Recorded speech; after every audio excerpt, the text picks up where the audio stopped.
All right, what's going on? All my fight fans, my casuals, and everything in between. We made it to Friday. God damn it, we are here.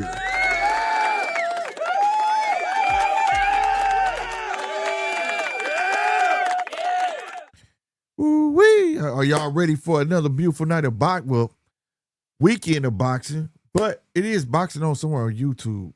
I was just watching it, but we're going to get to that after all this stuff we got to talk about here. How y'all doing this night, man? I hope everybody doing fine, man.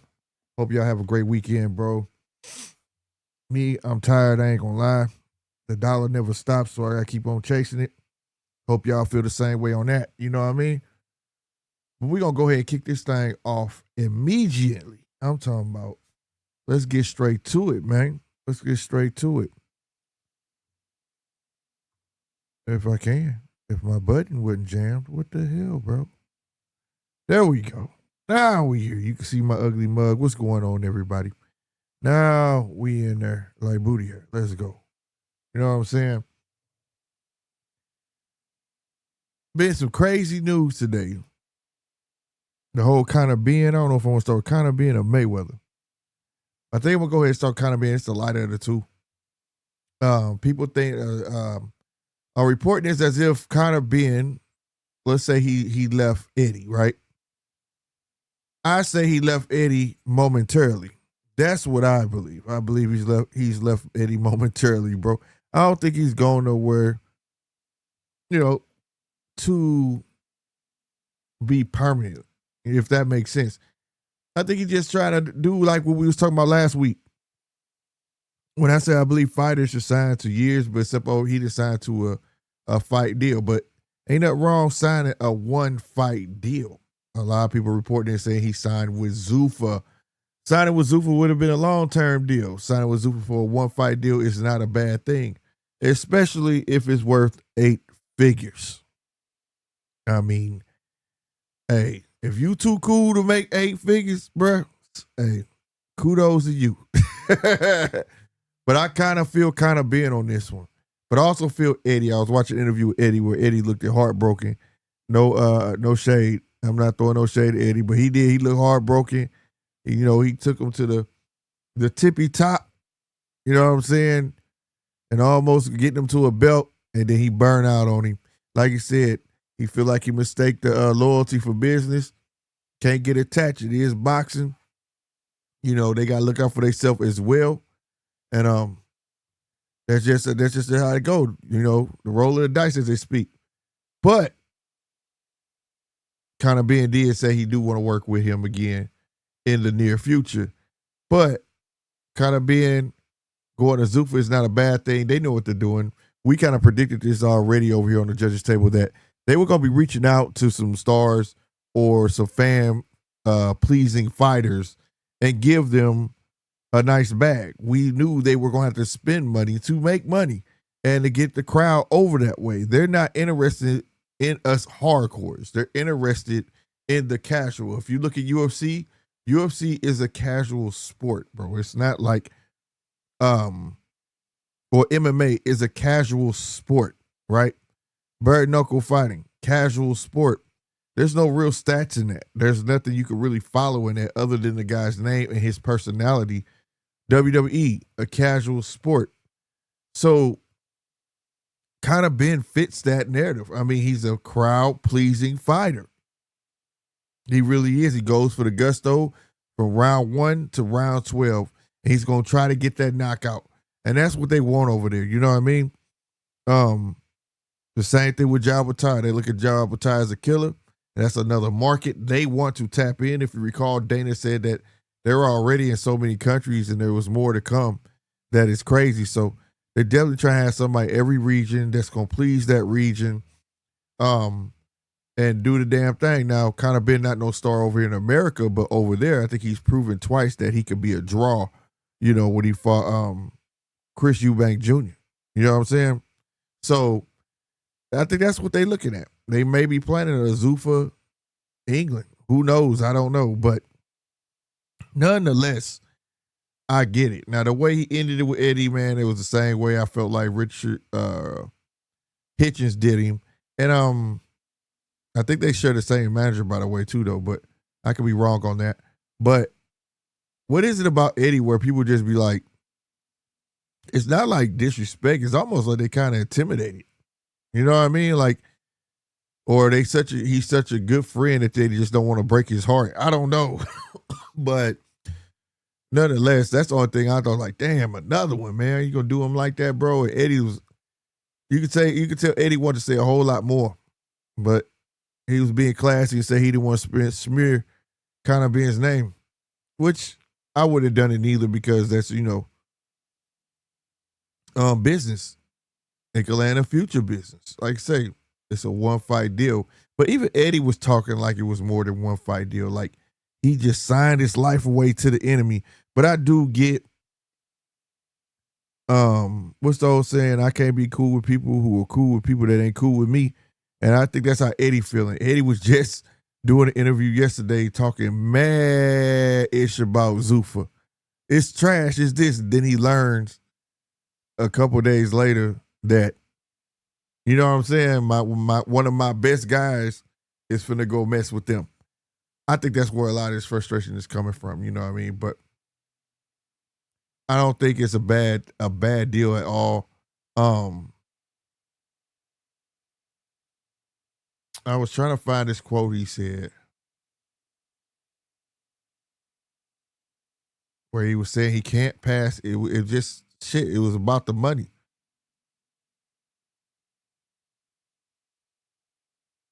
Of course, I can't find it. But he did say he wanted to thank Eddie. First and foremost, I want to thank Eddie and the entire team at Matchroom for everything they've done for me over the past decade, being said, from guiding me when I turned pro to heading stadium shows. They were not only with me during those highlight moments, but stood shoulder to shoulder with me during my tough times. But there was a quote here about the money, though. But it was about the money, bro. And I can't find it. But nonetheless, it ain't too much to say about it. I'm just wondering who they going to pair him with. You know, whoever they pair him with, it's going to be strictly to make him look good. And maybe he'll sign for another fight. But I think that he's doing it right. If he ain't trying to sign him to be promoted by them, hey, it's good work. Hey, sign one fight deal, bro. And I'm not stuck there. He free right afterwards. So, you know, and I hope that when he signed that fight, it was already like, we got this plan for such and such a date. If it doesn't happen on that date, you could leave. I hope that's how it's structured, man. You know what I'm saying? Because if we gonna have all these new organizations, UBOs popping up, there gotta be some type of different structure to them where, you know, boxers can't just get stuck over there in limbo. You know, that's why I'm really hoping. You know what I mean? Let me know what y'all think about that for real. Especially my rewatch game down in the comments, man. Let me know what y'all think about the Conor Benn move. I already know a lot of people don't care over here in America, but I ain't gonna lie, dude. I like Conor Benn. I'm eager to see who they pair him up with. And nonetheless, everybody gonna watch it.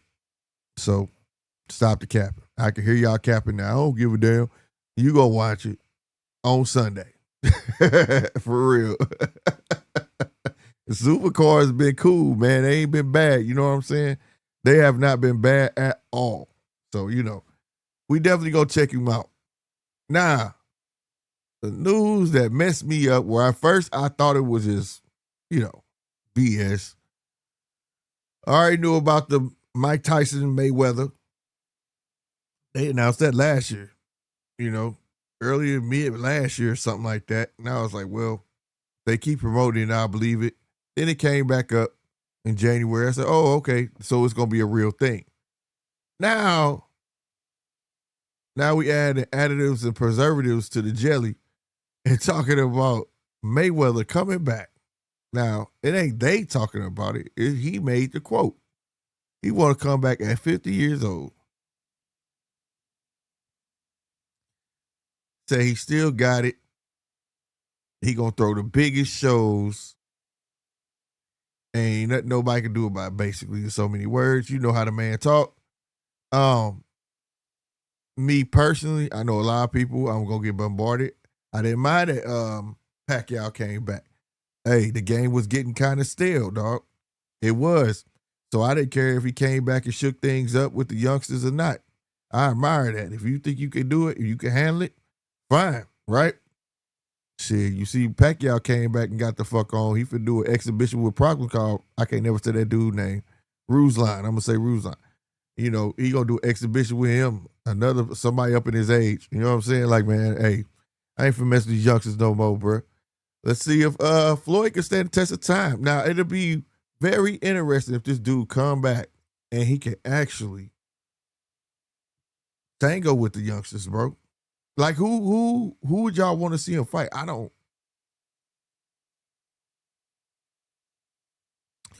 Now, I don't think he can make 147 if he can. That's crazy. You know what I'm saying? But if he go to 154, bruh, I just want to know what's his angle, what is his point? Is it strictly for money? We do know he's suing Al. We do know he's he's suing Al or Showtime or somebody. I stopped reading and keeping up with that stuff. I don't care about the back drama. But like, now people going to link this to, is he broke? The same way when he came back out of retirement and they said he owed taxes. You know what I'm saying? Which kind of had got proven true. He got bailed out and he had to pay Al back. But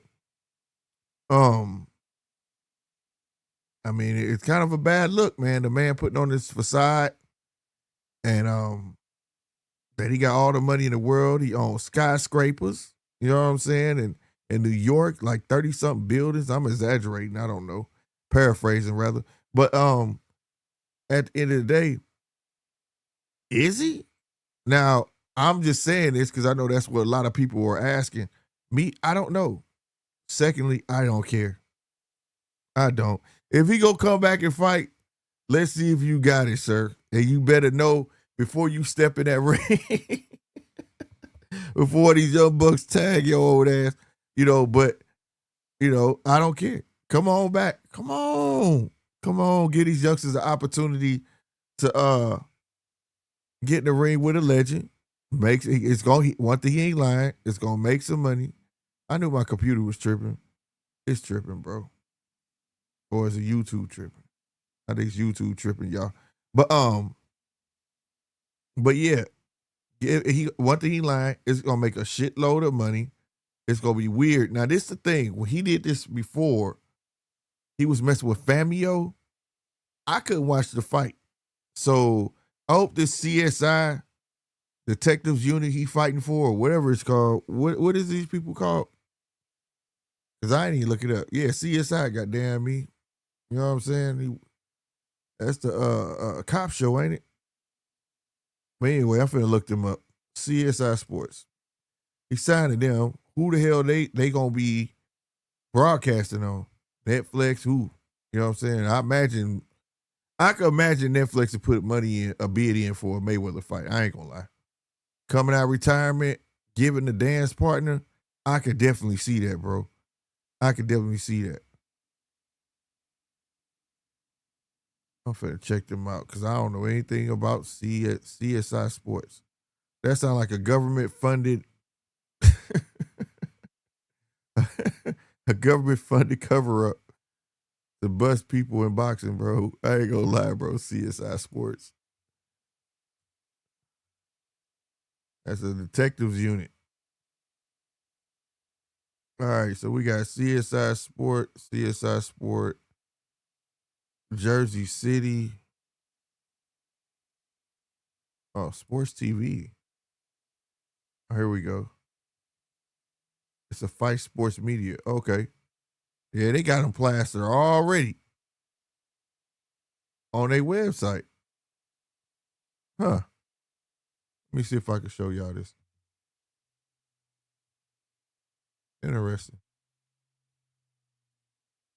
All right, let's see. I don't know if I can show it though.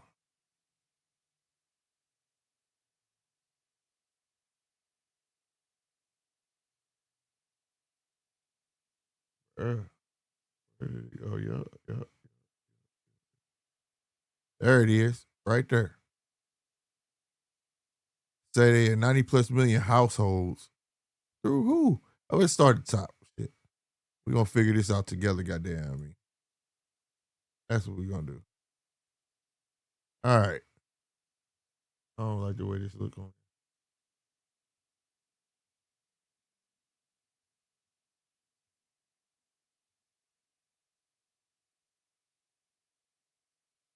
There we go. That look like a lot better, right? Got you.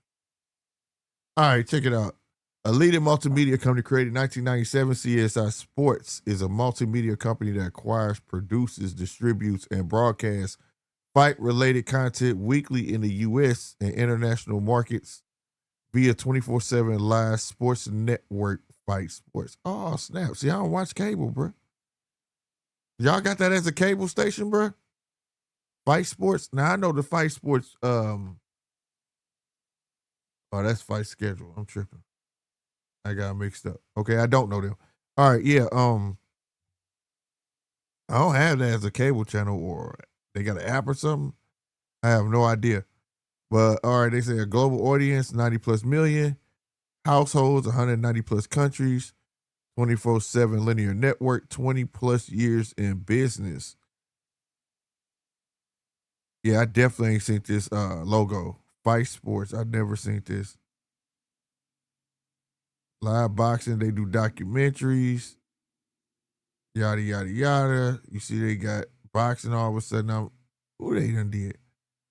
Fight Sports mega fights are the premier events in boxing and feature all of the biggest names the sport has to offer and some of the most memorable world championship bouts, including Manny Pacquiao, Floyd Mayweather Jr., Oscar De La Hoya. All right, y'all sounded far in between naming them names. Like, who are y'all really with? What's up, Mark? What's going on with you? Hello, motherfucker. Oh, that was kind of low. What's up with you? Hello, motherfucker. Round one, what's good? Hello, motherfucker.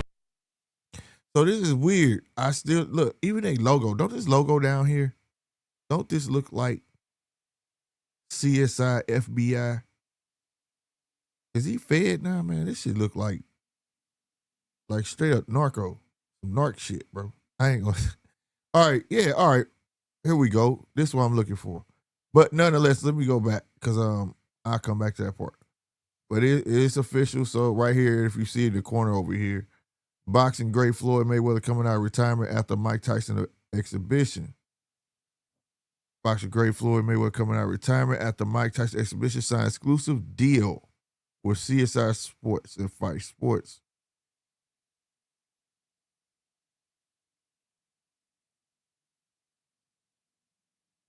That is crazy, bro. Right, round one. He said Floyd working with Ice-T. Right, bro. So I was like, that shit sound weird, CSI. God damn it, them the detectives. Yeah, this is what he said. I still have what it takes to set more records in the sport of boxing. From my upcoming Mike Tyson event to my next professional fight afterwards, no one will generate a bigger gate, have a larger global broadcast audience, and generate more money with each event than my events. And I plan to keep doing it with my global media partner. So he's saying a partner. Everybody else say he's signed to him. So I don't know. Even the stuff I just read on here saying they signed him. Don't say they partnered, but okay. Media partner CSI Sports / Fight Sports says Mayweather.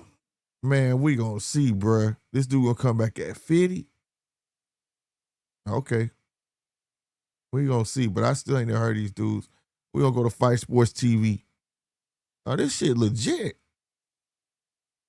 I ain't never heard it. Have y'all ever heard of Fight Sports? Chappelle, what's going on, bro? Hello, motherfucker. Have y'all ever heard of this? This is my first time even seeing this website. Why do I feel left out? Fightsports.tv.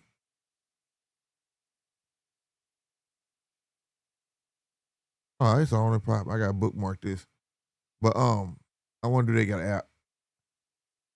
That's how you'll keep me. I can read all day on my iPad. But yeah. Wait a minute. It says on there, so wait a minute. We gotta go back. Okay, you got FightSportsMax.tv. So let's see what that's about. Hey, Fight Sports, y'all owe me, goddammit. I'm up here advertising y'all shit. So I guess this is where we will watch it. It says Fight Sports Max is not currently available in your territory. See, here we go. This is the same shit with Famio. It was doing this shit, and I wasn't able to watch. But y'all showing this bullshit, introducing a new home. So I guess this is where you would watch it, on FightSportsMax.tv. But this lame, though. So if his fights come on, I can't watch them, I'm going to be pissed off, bro. I ain't gonna lie. Well, at least the first fight. So I want to see if he still got it. Let's go to this one then. Schedule Fight Sports. And see what this about. It's just a white screen. So they ain't got their shit together no more than I got my shit together. And y'all gotta be better than me to get me to do something now. To get with y'all. But I ain't gonna lie, I like the website the way it looked, but this is crazy. I mean, it's not crazy, but I ain't gonna lie. The game need a shakeup, bro. I know we got a lot of young fighters coming up, bro. But I ain't gonna lie. If this man come back and go to 154 or catch some catch weights and dominate, that just, boy, that's gonna show the world that, boxing world, these dudes ain't shit. I'm being real with you, bro. These dudes, bro, that'd be so messed up. Floyd come back and start laying hands on these niggas. Boy, if he come back and start laying hands on these dudes, bro, oh my God. He would have single-handedly ruined boxing, bro. Yeah, Floyd been stopped rocking with PBC. He was messing with Famio, and it was another one. But I couldn't watch it. It let me download the app, everything. But I couldn't watch it on either one when he had those exhibitions. You know what I'm saying? So, it is what it is. He wising up. Al must don't got his back. Something going wrong. I ain't gonna count the man pockets, but who y'all think he didn't say where he coming back at. He come back at 147, 154. Ooh, he got some work for him. But crazy as it sound, I think he can handle it, bro. I'm being real. I think the dude can handle it. I don't think it's such a big deal that he 50. It's not like in boxing history, motherfuckers ain't fought in their 40s. And shit like that, George Foreman, but that's a heavyweight though. But like at the same time though, it could be done, bro. Barriers are meant to be broken down. So if he come back putting hands on motherfuckers, I don't see him getting no knockouts. But if he come back putting a boxing clinic on these dudes, man, look, man. Round one, you dirty. Floyd raised Rolly up, bro.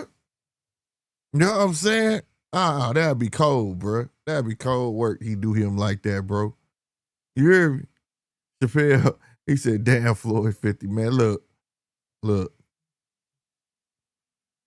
I'm for it. I can hear the masses already. Y'all want that old man getting whooped on? oh man, this shit whack. Oh, fuck that. Fuck you. This is boxing. Once you get in that ring, you better put your hands. I'm with the shits. So for one cat up in age, I'm active, nigga. Ask my daughters. I'm active, nigga. I don't give a fuck. So if he don't give a fuck, I'm with him. I'm with him. I'm not the one to stop you. If you still feel like you could do it, then do it, goddammit. Shit, why not? Now, if your defense ain't up to par no more, ain't nobody saying we want you to get beat upside the head where you know. Yeah, we don't want that. We don't want to see you getting concussed and all that stuff. But I'm saying that real talk, if his skills is at least half decent of what they was, these kids ain't gonna be able to hang with that dude. I don't see it, bro. I don't. Floyd need to sit his ass down somewhere, bro. See, told you. Floyd gonna come back and fuck the game up. But you know what though? Floyd can't let the kids get this shine. That's why I think it's his ego, bro. Like anytime I think he feel like his presence is slipping away from the game, so he gotta come back and make a splash. Like, cause look, to be real, this Mike Tyson and Floyd shit, I'm not getting it. That undercard gonna have to be stellar. If it ain't, I ain't getting it. I don't want to see Floyd fight Mike Tyson. That don't even sound right, bro. You know what I'm saying? Mike all old. Like if it was young Mike and a young Floyd, then I'd be like, this nigga crazy. I gotta see this shit. You know what I'm saying? But nah, not this right here, bro. I can't support that. But if he come back and he about to fight legitimate boxers 1 through 15, I'm for it. I'm sorry. I'm for it. Bring the smoke. Bring it. God damn it. You bring it and hey, put it on display for me to watch. Bruh. Okay, let me ask you this. What youngster that you see, it's one that's mimicking him real good, but that's mimicking. You understand me? Mimic. And he ain't doing it all the way like him. But who out there, what youngster out there, out there that you could say is on his way to being good as Floyd or as good as Floyd? Don't worry, I'll wait.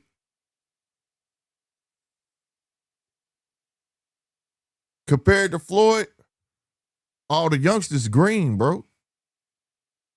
They green. I got Floyd at this age beating Canelo.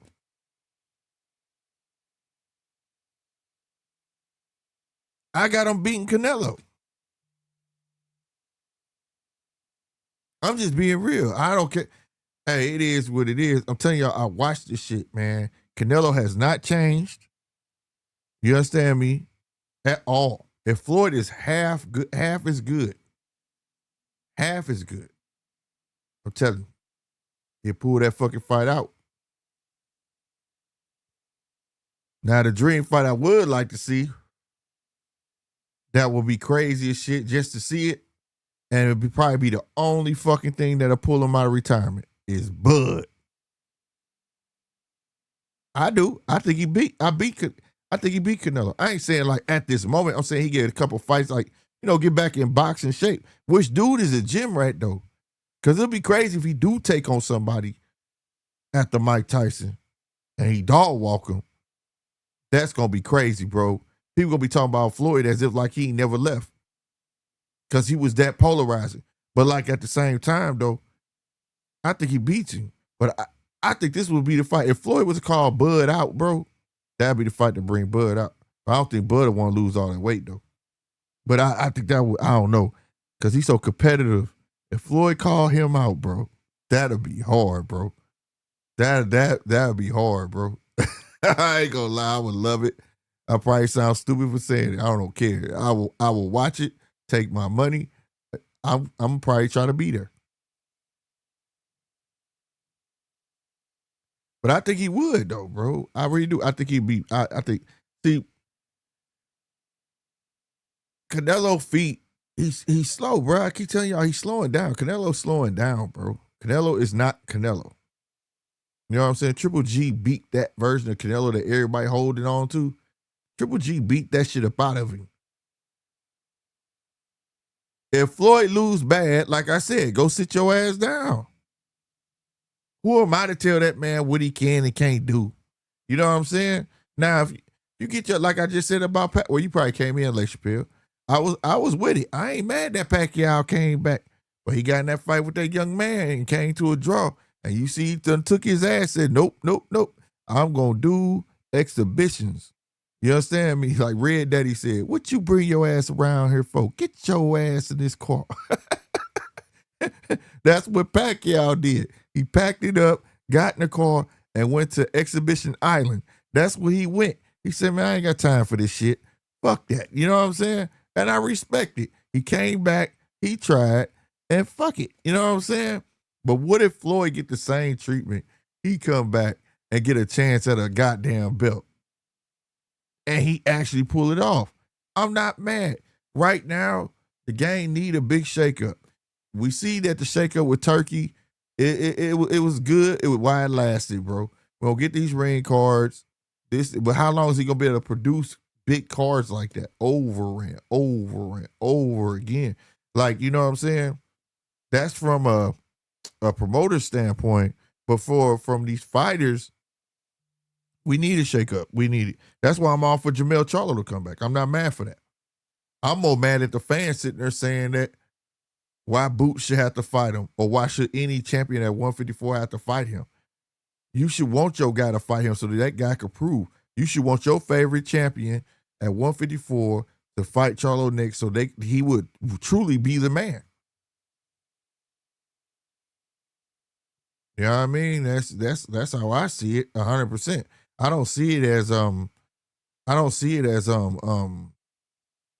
goddamn me, the other way around. You know, it's starting to be sissified, bro. We need some shit talkers. I need Floyd come back and talk bad about these kids. Maybe they'll light a fire in their ass or something and get in the ring and really try to whoop him. You know what I'm saying? We seen when one kid tried to whoop him, Canelo, and he was 30 then. So we'll see. Ryan once said Mel should fight Lara at 160. He ain't messing with them young killers down there. Shit, look, bro, that check right, Charlo go. But I want to see a passing of the torch, bro. That's like that. People bring it up, but now there's a chance for it to happen. Nobody cares. Nobody cares. Yeah, Floyd versus Pac-Man confirmed, bro. That shit, man, I ain't gonna want to see that shit. You know, it's like that Marquez win. Everybody was like, oh, Marquez knocked out Pacquiao. But I'm like, Pacquiao done beat that boy like 4 times. You saw Marquez. He retired after that shit. I got my one. I'll beat him at least one time. Like, I don't want to see that shit between them. Like, nah, bro, just leave that fight alone, bro. Mel should sign with Zuffa to fight Conor Benn. That'd be dope. DJ, what's happening? That'd be dope as shit. If he signed a Zuffa for one fight to fight Conor Benn, that's the type of, like I was just talking about Conor Benn. That's the type of dance partner Conor Benn need. They claimed and gave him 8 figures. So that means he got no less than 10 mil. So that means shit, he got produced for one fight. I ain't mad at it, bro. I ain't mad at it. Eddie said himself, he dropped the bar. He could have signed Conor Benn earlier. He could have brung it up earlier, but he didn't bring it up to the man. He let somebody whisper in his bitch ear, and they stole his bitch. No disrespect, but that's how I looked. You was slipping on your pimping. You know what I'm saying? You was slipping on your pimping, and a motherfucker got in your bitch ear and stole your bitch. You should have been said, shit, hey man, yo, next, you fight over. Let's get this pay work done. Let's get this shit done, bro. You leaving or you staying, let me know something. You know what I mean? Nah, you let your bitch go play out there in the water with all those other silly motherfuckers. And hey, she chose up. So it is what it is. Again, no disrespect. That's just an analogy kind of being. I don't need you on my trail. But you know what I'm talking about? Like, it is what it is. So I'm not mad for that one fight. I'm not. And then he a free agent. I feel like all boxers should be free agents any goddamn ways. If you got some buzz, hey, become a free agent. Just think, if he show up and show out on Zuffa, he'll just keep signing one fight deals. Why not? I ain't trying to stay with y'all. I'm here for a good time, not a long time. You know what I'm saying? So Zuffa, man, Chappelle, Zuffa entertaining though at the end of the day. I like the Zuffa cards, bro. You know what I'm saying? For me and boxing, I like it. Now this Zuffa belt shit, if they really pass this belt like they advertising, they tell you right there, they swept that shit under the rug and that shit passed and they just want to let it slide. You know what I'm saying? DJ said silly season with contracts in boxing at the moment. Man, it's always silly season in boxing. It's always going to be silly season in boxing until boxers wake up and take control of their own career. 100%. You may not be able to in the beginning, you know what I'm saying, have full control, but you can have partial control and all the contracts numbers with the manager percentages and the cut men and all that. You can control that, bro. But at the same time, though, when you become that guy, yeah, you definitely take control of your career. And until then, you know, it's going to be the same. It's always going to be silly-ass contracts and people stuck and here and there. But that's why I keep I hope they wake up. You know what I'm saying? Round one says Zuffa going to make American boxing great again. I don't know about that, bro, because they still in the infant stages. But I love what I see because I've been preaching for years. Watch the undercards. And that's how I feel. That's what it feels like when I'm watching the Zuffa. I'm watching undercards. I'm watching boxers who could potentially become something. Now, me, I'm not a fan of everything else. Like he making them wear Zuffa gear. It's like they advertising the gear. They probably don't even get a piece of that shit. You know, I think a pair of shorts is like $70. That shit retarded, bro. Like, I don't like that. Let them have their own personalities. Let them be who they are. You know what I mean? But who knows? I don't know if they get a piece of it. It just looks weird. It looks bland. But nonetheless, when they get in that ring, though, they showing up and showing out. I have yet to see a mediocre card like Eddie, Golden Boy, Oscar, and them saying like that. Yeah, compared to their cards, maybe so. But on Sundays, for me, right, all that hardcore shit go out the window, bro. That's a casual day. That's a day I got me a beer in my hand, and I'm chilling, and I'm relaxing, and I'm not going to no store. I got my feet kicked up, and I'm just watching boxing as like a fan. Like, damn, you know what I'm saying? Like, you know, that shit fun. And it's just fun. I'm not taking it too serious.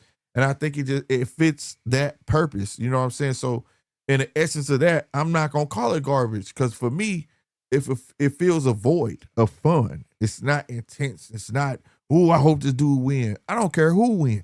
I just want to see good fights. So I'm not mad at it. If you look at it from that standpoint, like y'all know me, I look at shit from different angles, but that's how I look at it. Everything has a place, right? I'm not looking for Zuffa to be the next PBC. That the way it's structured told you right there, it'll never be a PBC. The way it's structured, it'll never be a top ranked Golden Boy. It'll never get to that level for how they're structuring it. This is they're building a revolving door. They're gonna use you up, whether you go up the ranks fast or slow, but you're going to get used up and then they're going to kick your ass out and they're going to usher in somebody else. And that's what it is. Zuffa is going to end up being a revolving door and like the UFC. And that's what they want. So it's just going to be for fun, bro. Like when I watch UFC, I be wanting to learn the names, but I just watch that shit for fun. Bird Knuckle, I watch that shit for fun.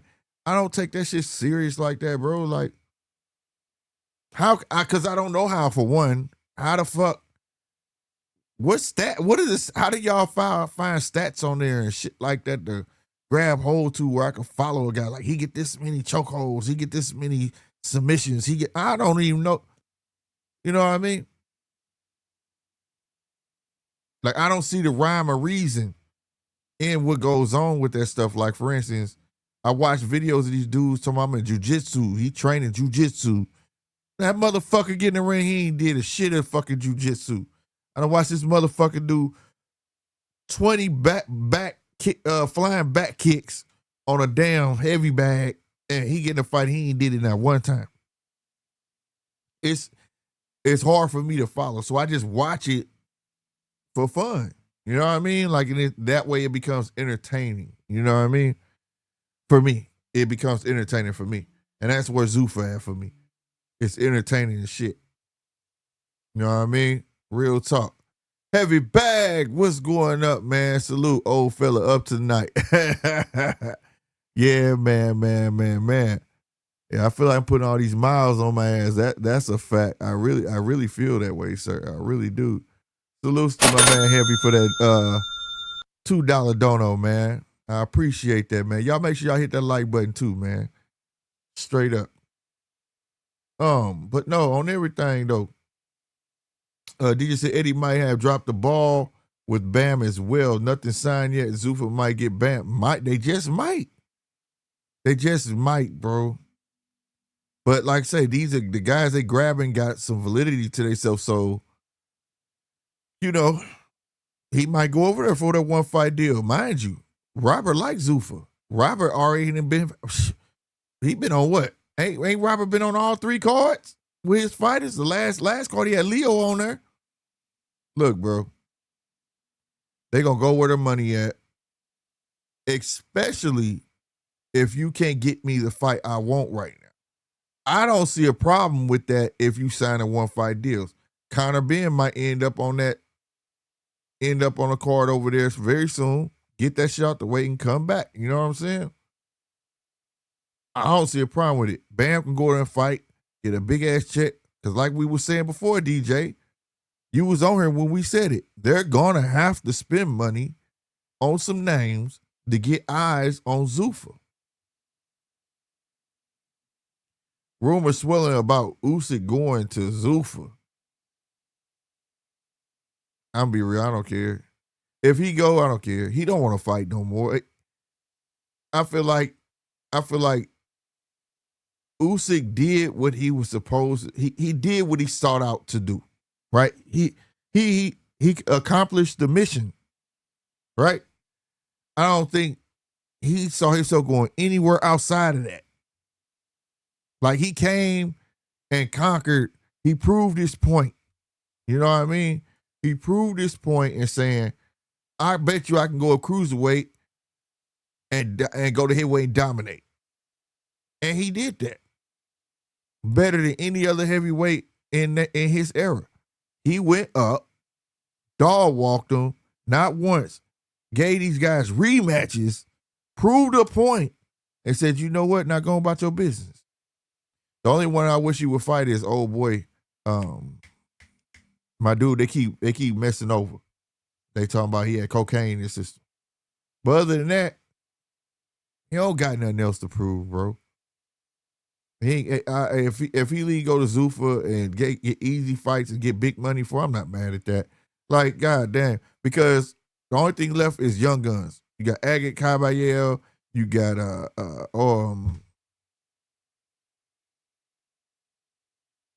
man, I see his face, but you know the 2 young guns. The big young gun is with Frank Warren and Agate Caballero. Damn, what's my boy name, bro? Anyway, y'all know what I'm talking about. Why go fuck with them? You know what I'm saying? Why go fuck with them? You know what I'm saying? RC, what's happening, man? What's going on, y'all? Hello, motherfucker. My nigga. DJ said facts. So I got no person don't care where they. I don't either. As long as they doing it the right way, that's just be me. That if you losing money in that manner, bro, that shit is bad. Like, cause you end up getting stuck. You know what I'm saying? But 10 figures for one fight with Conor man, look. When Conor don't know if he ever gonna see that again. You know what I mean? That's hard to pass up, bro. That's hard to pass up. RC said fight Jamel Charlo because someone could prove they beat the man. Why is Jamel Charlo the man? Oh, okay. He the man because he lineal. He lineal, bro. Like, look, okay. And not just anybody who's holding a belt Because technically it's a paper championship. It'd be different if he just retired and he wasn't trying to get nobody a shot. That's different, bro. But now you got the dude about to be walking. He active. He's active. Call him out. Call him out, bro. What you mean got him? Zuffa gonna be the home of the niggas that don't care about belts. Yeah, that's what it's gonna be, bro. And the niggas who value money. They care about belts, but if you come with the right dollar, they'll prioritize it over that. You know what I'm saying? What you talking about, Ryan? What you talking about? You talking about got him. What you get me on, bro? But now on everything though, so if the man said ain't nobody beat me and y'all walk around with these belts, that's a call out. So everybody got a belt pose to just ignore him? Shit. That would have did something to me if I had a belt. Who the fuck are you? You left. I would have been talking so much shit. Nobody told your ass to leave, motherfucker. Ain't nobody saying nothing. Motherfucker, I'm talking about quiet as church mice. You understand me? That's just my perspective of it, bro. I can't see that. I can't see that. And then these dudes bumping their gums like that. If he old, he ain't this, go on get rid of him. It should be easy. Go ahead and get rid of Charlo. Right? I'm tired of seeing all these motherfuckers calling out each other, man. These dudes want to fight each other. Everybody want to fight everybody, and ain't nobody trying to get no new cats no chances and shit like that. And that's why the game gets stale, bro. And I understand why, because the fans want to see all these dudes, but shit, that's like fighting all your cousins, and you just keep fighting your cousins over and over again. Let some new blood get up in this damn thing and shake some real shit up. You know what I mean? I stand on this shit. Go fight y'all mandatories and then worry about fighting each other so we can get to see some new faces. If the game was going like that, maybe we wouldn't care about Zuffa. Maybe we wouldn't give a fuck about Zuffa.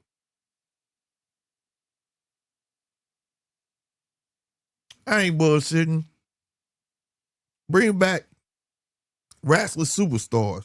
The superstars was fighting the new booties, and we got to learn who 1, 2, 3 Kid was off of there and all that shit. They became stars. We need some shit like that to keep this fucking door rolling. You know what I mean? Revolving door rolling. It's starting to get stale. It's starting to feel like when we had 147 locked down at PBC. You know what I'm saying? It started feeling real fucking stale because it get to a point where everybody stars now and they feel like they ain't got to fuck with each other. Now, somehow, some way, this 4 Kings shit and came back up. Man, ain't no fucking 4 Kings, bro. You can't keep forcing this narrative. The 4 Kings was back then. They had their time to fight each other. Nobody want to really fucking do it. Then the shit faded away, and now we back. Man, fuck all that shit, bro. And then the one who is calling everybody out, getting shitted on. Y'all worried about Ryan. Y'all think Ryan just finna dog Barrios out. He not finna dog fucking Barrios out. That's a goddamn fact. Now, I hope he win. But then we run back to the same old shit. I'm just saying we need some new fucking blood going on. What's going on, Heavy Man? What's happening with you? Yeah, what it do? Yeah. Hey, shout out my nigga Barrios. Finna figure out a way how to keep this belt. Shout out my nigga Barrios. I think Barrios gonna come in and do a lot better than what people think. Me too. On everything I love. I really do. Because this is the thing. Like I tell people, man, if you watch boxing, you about to know what I'm talking about. You got one guy that's used to fucking scraps. That ain't fucking Ryan. All right? Ryan coming there trying to be wild child all the fuck you want. You might walk your ass right into some shit. You see what I'm saying? Facts. You know, so let's not act like this dude just be backing up like, oh my God. Fuck, no, I watch this dude get rocked and still come forward like, bring your ass here. The boy got stone cold heart, and sometimes might be stone cold stupid. But at the same time, it's something that boy ain't used to dealing with. And when you do come forward on Ryan, his accuracy ain't always on point. You know how many times I see that nigga swing over top of somebody's head and shit like that because they're getting too close to him? Yeah. And what's probably gonna separate it for me is the footwork. I just think Ryan always had poor footwork at the end of the day. And not saying Barrios got the best feet, but I do think he's got a good enough feet to beat Ryan Garcia. And then what a lot of people not mentioning is the experience of a Mario Barrios now. That experience bag only got deeper with the likes of a Pac-Man at the end of the day. You know what I'm saying? Yeah. So I think it's a few things that just gives Barrio that slight edge, in my opinion. Now, if Ryan comes out here and wins this fight, nobody's going to be surprised. But I'm just saying, don't be extremely surprised if Mario Barrios figures out a way to hold on to that title, bro, for sure. I feel like the only thing that and I know they worked on this, his trigger. Mario Barrios be overthinking punches, bro. He be late. Like, you know what I'm saying? Like, when he pulls the tee off, it's like he 4 seconds late on it for some fucking reason. And he shouldn't be if he would just let his hands go. When that Pacquiao shit was there, boy, if he would have let his hands go, he probably would have beat the fuck out of Pacquiao old ass. Everybody know he was holding back in that fight, man. I don't know why. What I mean?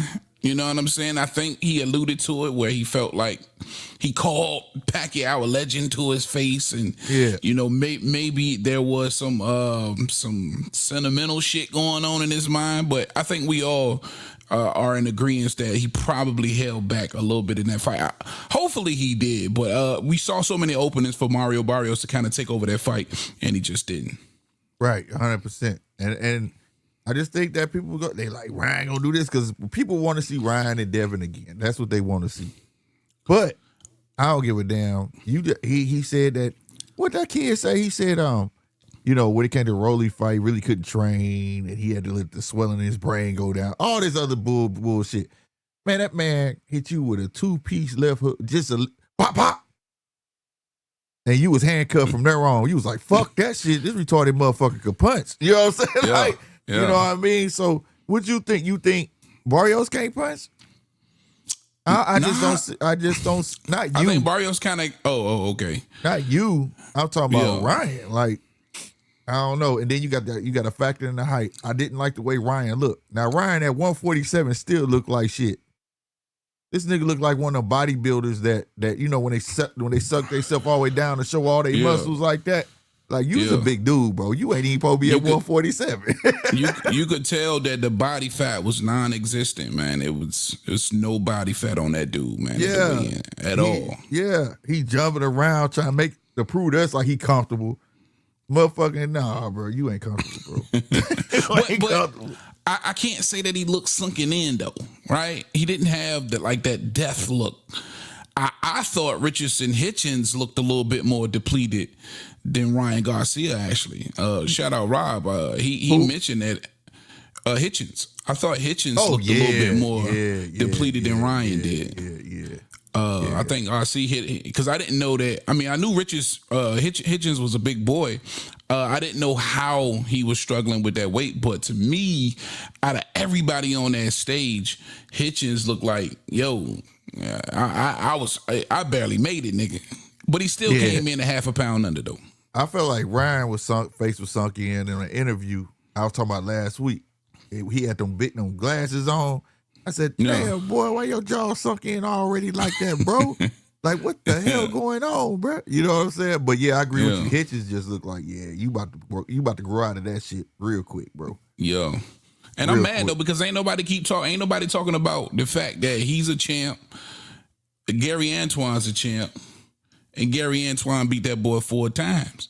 Yeah. Why we got to make sure we keep that circulating out there because damn right. But we've been saying don't nobody want it with Gary Antoine, bro. Don't nobody want it with him. It's hard to get them in. They don't. Right. They need to make that some type of. That's the shit you make happen. Yeah, fuck that, man. We can figure some shit out. We need to clean out. Quit playing these games at 140. Go on and do like you did the heavyweights. You know what I'm saying? Let's see who's for real. Straight up. What's up, Rob? What's good, man? Look, shout out to you, Slick, and Heavy Bag Boxing. I'm here in Oh Lord. Louisiana right now. Screaming at the game. Screaming at the damn No, game. the game over with. My man, shout out to my son. He did real good tonight. Took pictures. He got balloons and all type of shit. And a big they gave him a thing of his trophy. I mean, of his jersey. A thing. But fuck all that. Fuck all that. It's 11:08 in Louisiana right now. I got a question for you, Slick. First, shout out to Slick. Slick has been educating me in the sport of boxing since 2021. Shout out to you, Heavy, one of the most brilliant boxing minds in the sport of boxing.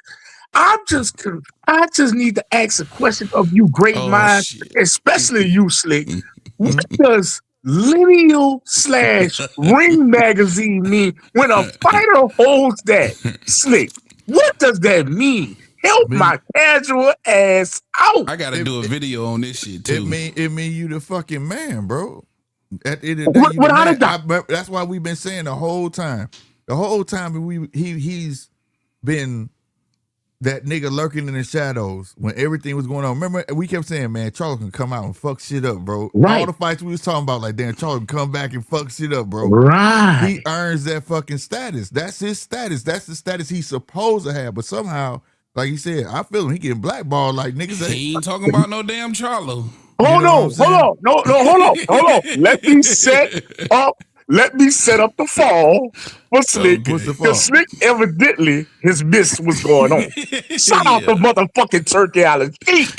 What I miss? God. Some bullshit. Bullshit.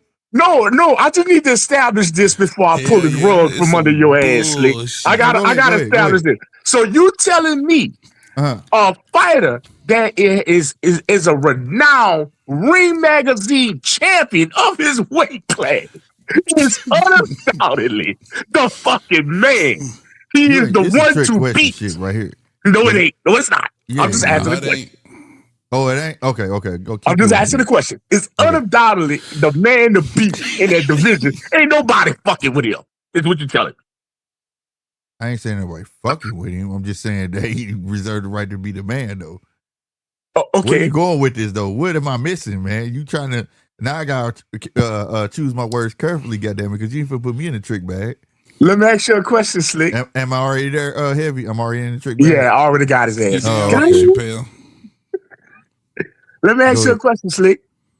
Mario Barrios is the WBC welterweight champion of the world, correct? Mm-hmm.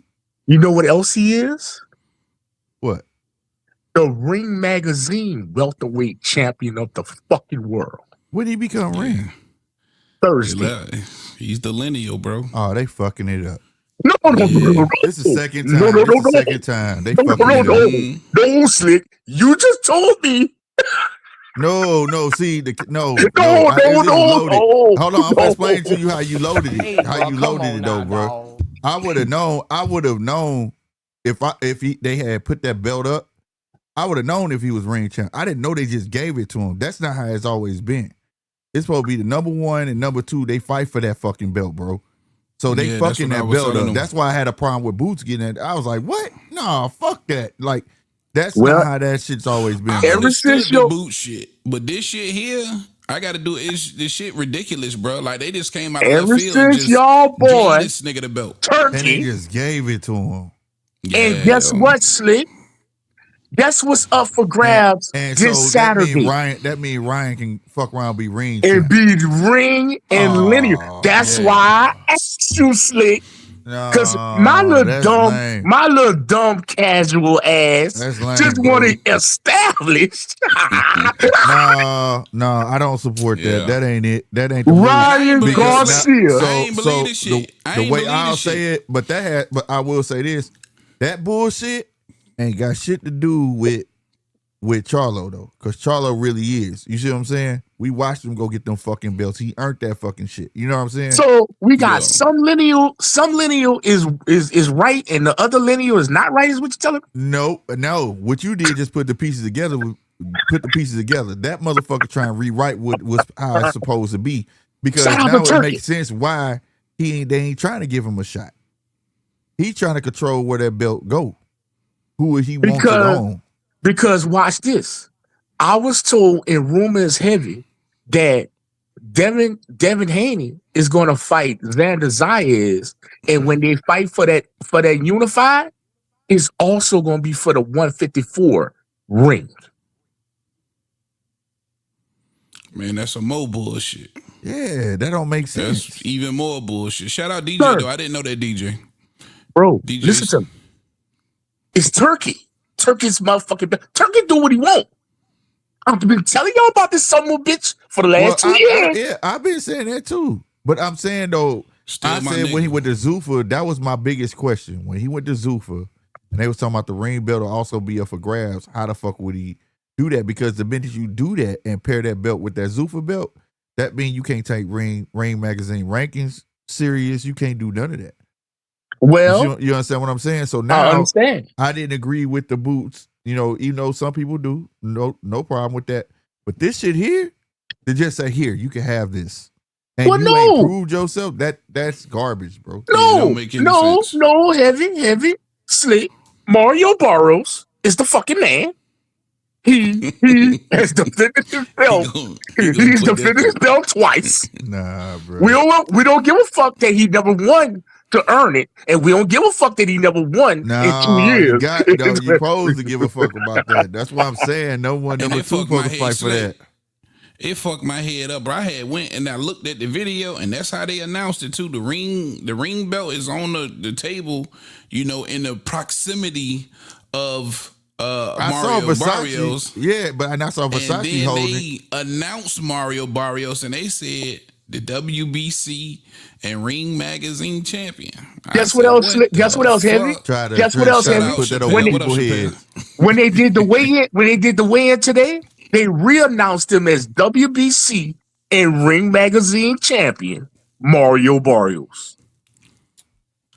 They did it again today. Heavy. I don't know. I don't know what they doing, but What do you mean you don't know what they doing? You That gotta shit know. terrible, Y'all bro. hardcores. I'm not saying like that. That was a figure of speech, bro. I'm saying it's his dumbass mind. That's what I I'm don't saying. understand. The only logic behind it is the fact that maybe he's held his title longer and defended it more. I don't know. That's the only logic. You know what I'm saying? I can see that's behind But giving per him the the Ring Magazine rules, the number one, number two supposed to fight for it. We watched it with Josh Taylor and old boy. What was his name? We watched it. That's how it's supposed to be. Like you don't just Ryan is belt, number two. Ryan ain't no number two. Man, come on. That's the homework though. That's the homework though. We got to figure out on what merit did they decide to give the title or the lineal title to Mario Barrios. I'm gonna tell you something. It ain't no merit. What's the technicality? It's gotta be. It can't be. It's gotta be an explanation. If it went like how y'all saying, how they just tried to just throw that in there and hope it flew over people's heads like that. You know, you get what I'm saying? Yeah. There ain't none. They just wanted to get that motherfucker out there. Because we would have been known. If they announced it, we would have been known it. They're gonna have to give us a reason. They're gonna have to explain to us why this motherfucker got the belt. There has to be some type of technical reason, right? Gotta be. If don't nobody ask, they ain't gonna get no one. They ain't gonna get it. That's what I'm saying. Because we would have read about it, we would have. You know what I'm saying? That's why I said we gotta ask. Because they ain't gonna give us shit. Because they sure just threw that shit out there. I would never knew until tomorrow. Like, what the fuck they giving this belt? You know what I'm saying? What the fuck? I would have blew up yesterday. I mean tomorrow. I would have been mad in the motherfucker. Like y'all tripping. That shit threw me off, bro. But look, I'm gonna go ahead and get off here because, like I say, I gotta fight the kids because I gotta get my ass back to Vegas early in the morning because I gotta fight to work tomorrow night. Okay, but look, I'm gonna leave y'all to this. Slick, I was in T-Mobile Arena Thursday during the press conference when okay, we sitting there, right, bruh. Okay, so they had the undercard press conference and they got the boys off the stage after they did their face-offs. So, I'm sitting in there with, they got Sean's out there, they got Fight Hub, they got everybody, right? Right. So, okay, they go ahead and set up for Ryan Garcia on his side, on his table. Mario Barrios' table, they come out with the WBC, right? Right. How come Rick Reno come with a whole suitcase He unpopped the suitcase, take out the ring, bro, and put it on the table. When I tell you, every motherfucker, Timo, wait, what? Oh, bro, See, it when went I saw him crazy in holding there. it, but I just thought he was holding because he whipped with the ring. I ain't think nothing of it, bro. I ain't think Bruh. that they was putting up for grabs. And then none Michael of that. Buffer come out there and announce, from San Antonio, USA, Azteca, Mario Barrios, the WBC welterweight and Ring Magazine champion. We were Hell like, no. What kind of bullshit is this? Yeah, facts, bro. Kind of bullshit is this? And you I'm know what telling I you. said, Slick? I said, this is a day that the casuals shine. I'm going to ring y'all ass. Yeah, man. That's probably gonna be my homework for this upcoming week. Before the show on Monday, man, I gotta figure this shit out. I gotta get some answers. You That ain't no shit gonna answer. be that shit gonna be It's lame turkey as out of fuck. sheep. That shit gonna be lame as fuck if Ryan win and he get that ring belt, bro. That me, and you know what? And you know That shit what? gonna be lame Slick as just said fuck. it tonight, Heavy. Slick just said it tonight, and Heavy, I'm gonna give it right back to you, Slick. I'm giving it right back to you. You said whoever holding the Ring Magazine Nah, and bro. Lydia Yeah. title is the fucking Yeah, man. that's how it's supposed to be. But So, see, hold on. not like this though. Not like this. What's Barrios' last 3 fights? So he fought to He a had draw two draws. with Pacquiao. The one before that was a draw. Fought to a draw with He who was fought that? Abel Ramos. Ramos. Abel Ramos. Yep. And the fight before that, he fought Adrian Madonna, which is the Madonna everybody know from Mayweather. That's his nephew. Yeah, his nephew. That's it's Fabian. Fabian. Yeah, My bad. yeah. I say Adrian. It's Fabian. But so it's not. I don't know. It's not. But when did he get elevated though? Elevated to what? Because he was the interim When Terrence dropped it and he fought on the Eminem concert. So I think that's what it is, because now when you think about it, who's the other champions now? It's Devin Haney, who just newly got the WBO. Yeah. You got, is it Josh Kelly now? No, Josh Kelly 54. Dalton Smith. Dalton Smith, IBF. Dalton Smith No. Dalton Smith 140. Crocker's the IBF. Oh, Crocker. And Rowley. And Rowley's the Rowley, WBA. who just got the vacant from So yeah, that would make Mario Barrios is the fucking man at 47. Why. And again, I'm just trying to use logic here. But you're trying to find a reason, but the missing ingredient, who was the number 2 that he fought for, which was nobody. Look, they've got. No, I'm just trying to figure out what kind of excuse could they possibly give us. Right. Yeah, look, it can only be a bad excuse. Let's face it, Heavy. This is some bullshit. Right, let me lay this out. Yeah, it's bullshit. Right? It's bullshit. Because all right, I'm about to go, y'all. I'm about to go, man. I gotta get some rest. I gotta fly back to Vegas, bro. Safe travels, bro. Safe travels, and Rob. tell your son, congratulations, bro. Right. Oh yeah, man. Yeah. Hey man, I'll be at the fight tomorrow, man. Y'all enjoy the fight. And if any more kind of crazy shit go on behind it, hey Slick, I'm gonna hit you up because I know you covering the fight with Punch. Yeah. I'll hit y'all up any more crazy ass shit. And I'm gonna tell y'all one more thing before I leave. I'm sorry, DJ. One more thing before I leave. If Ryan Garcia gets that fucking red, white, and blue belt around his chest. Boy, he ain't gonna let that. I'm talking about, bro. It's gonna be a Keith Thurman all over again, bro. I'm out, y'all. I'm out. All right, see, it's my gonna be guy, a man. Keith Thurman all over again when he got that super when Mayweather retired. So he ain't gonna shut up about it. This is why I was a little bit like you, Heavy, right, yesterday. Like, I actually fucking got really passionate about it because this is the first thing that popped into my mind, right? This is how I laid it out in DJ's head. 12 months ago, Ryan Garcia was banned indefinitely by the WBC, right? Fast forward 12 months, coming off a loss no less, he's about to potentially fight, well, he's definitely fighting for the WBC 147 strap and potentially a ring belt off a loss against the guy, no less, that has actually technically not beaten anyone for his belt. I mean, make that shit make sense. Someone, can't. please. You can't. So, Barrios on the website, when I had a look yesterday, was ranked number 10. Devin Haney, and I think rightly so, was ranked number 2, right? And with number 1 vacant. I just had a look about 20 seconds ago in case they updated after yesterday's shenanigans. They haven't updated it. But what I did catch as part of the conversation at the weigh-ins today, that one of the commentators asked a question to somebody supposed to be in the know just to confirm whether the ring belt was up for grabs tomorrow. And their answer was, no, it is not. So, It better man, not be. 24 hours in boxing. Who said it wasn't up for grabs? Heavy, you'd be able to go back and watch it. It would have been just prior to Ryan and Barrios making their way to the stage for the weigh-in. That was around about when they asked that question. So I couldn't quote exactly who they asked, but obviously other people have picked up on it. Yeah, that shit right there. That shit is wild. But I don't doubt that they tried it. They tried it.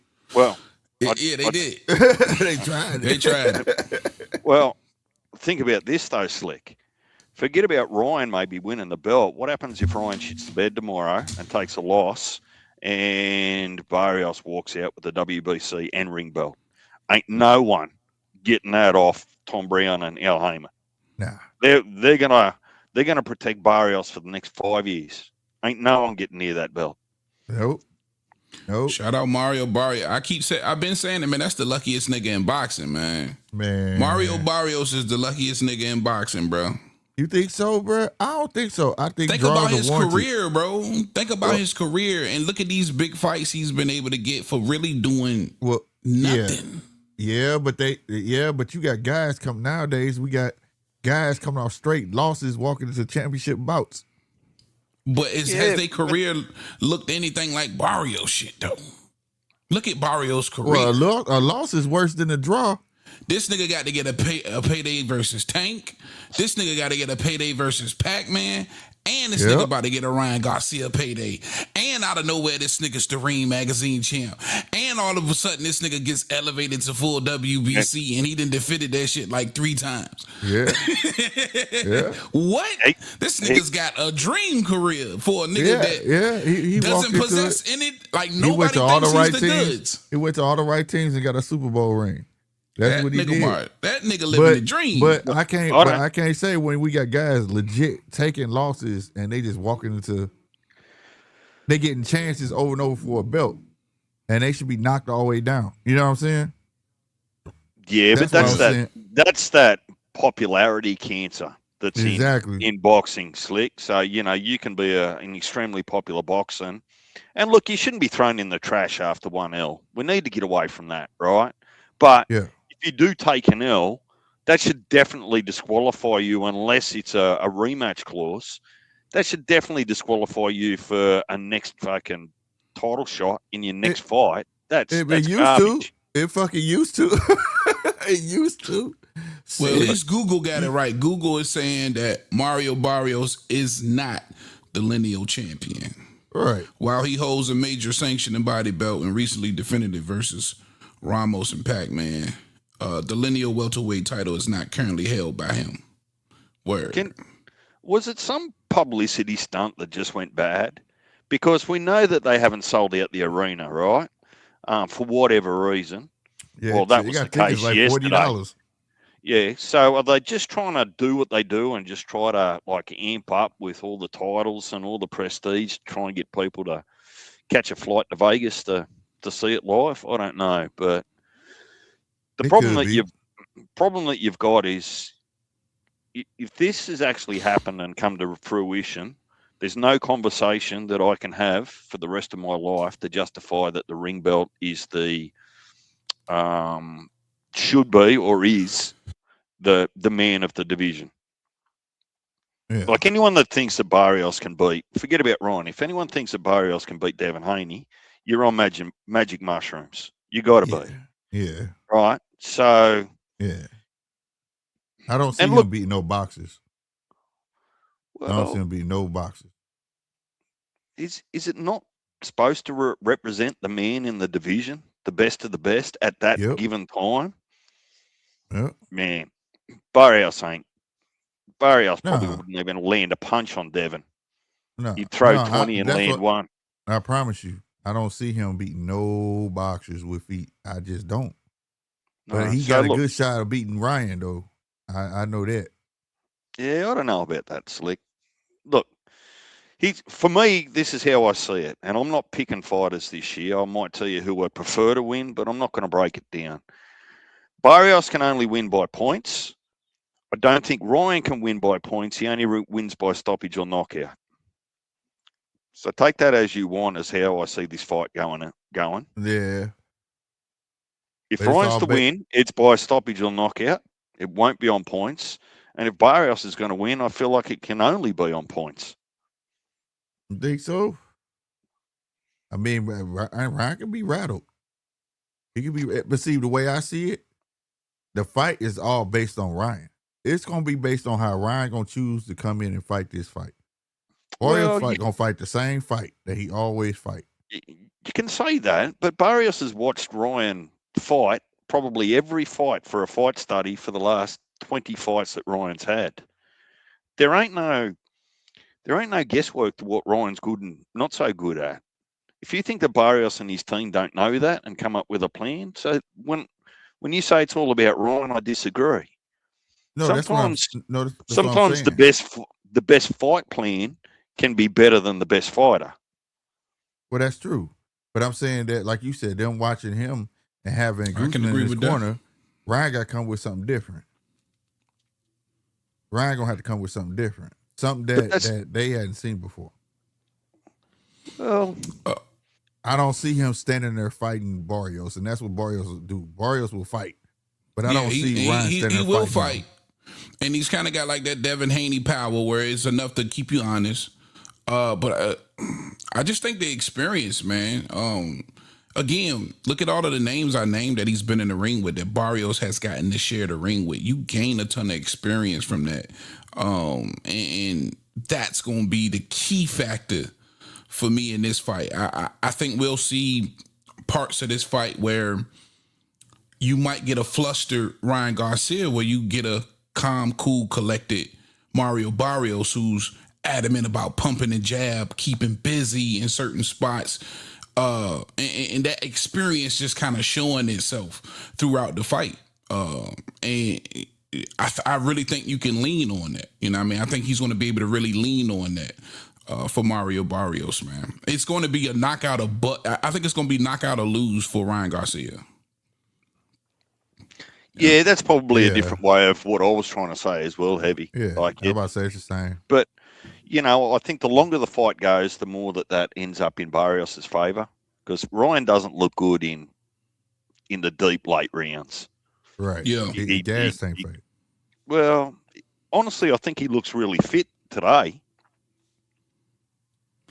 He's trimmed in a motherfucker, boy. Nobody fat, all muscle. We gotta just see how that translates to those championship rounds. But Barrios and he made weight. Most importantly, he made weight. First time in what? Ever. Forever. Ever. He's never made weight. Yeah. So look, that's one of the things I'm trying not to do. Is for Tank fight, that was the only one. Yeah, what's the kid he knocked down? He knocked Luke Campbell. That's the last time he made weight since like Luke Campbell. Oh, hasn't everyone hurt Luke Campbell?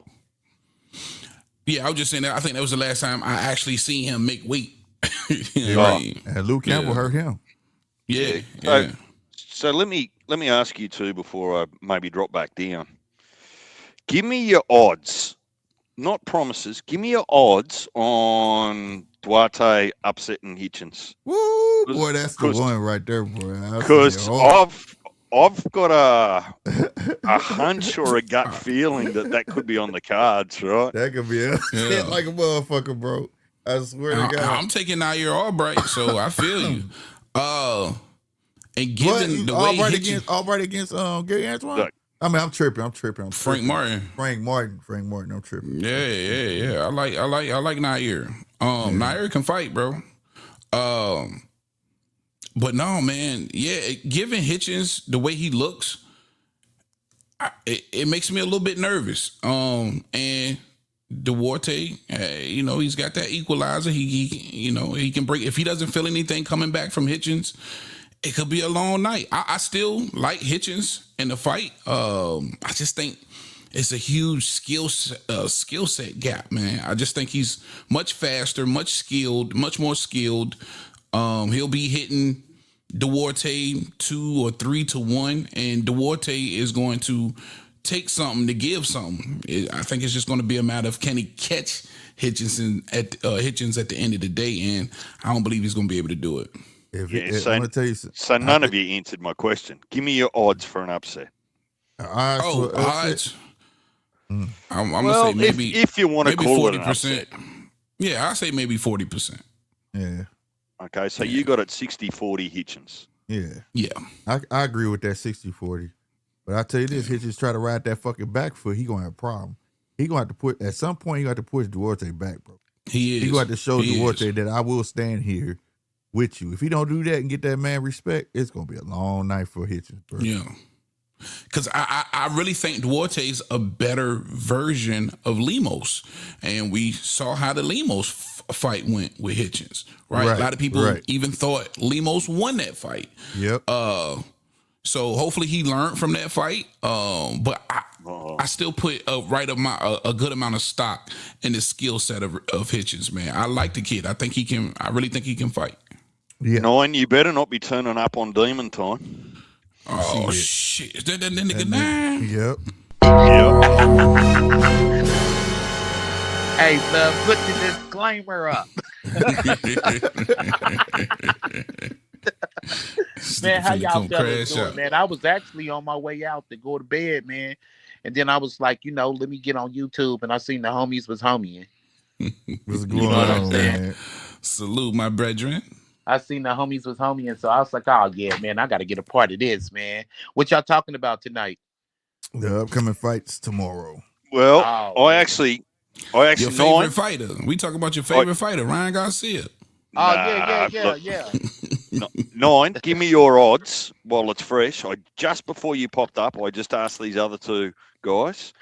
Give me your odds for Duarte upsetting Hitchens. I think he's got a good chance. I'm actually leaning towards him, bro. Oh, see, that makes me feel sane. These boys want to go 60-40 on Hitchens, and I've just got this feeling that Duarte's going to get him. Can he keep him off of him? Yeah, that's what I was saying. Can he keep him off of him? That's exactly what Slick just said. And I'm sounding like a broken record in these lies, fellas, but to keep it a buck, we don't know these niggas like that. You know what I mean? Because they don't fight often enough. They fight hand-picked opponents. They fight motherfuckers with the same style. You know what I mean? All these dudes are subject to get their ass whooped on any given day. So we don't really know these guys like that. So this is part of us getting to know them. It's okay not to pick a fight, every single fight, because it's like a relationship, nigga. We trying to get to know these niggas. Who are you really? You know what I'm saying? So I don't know, dude. He sit on the fence, man. Wasn't he with Mayweather promotion or some shit? And sit on the fence for eons and shit? Now, where was he at? Yeah, I think he was over there for a minute. Yeah, so I don't really know dude like that. I don't remember watching him.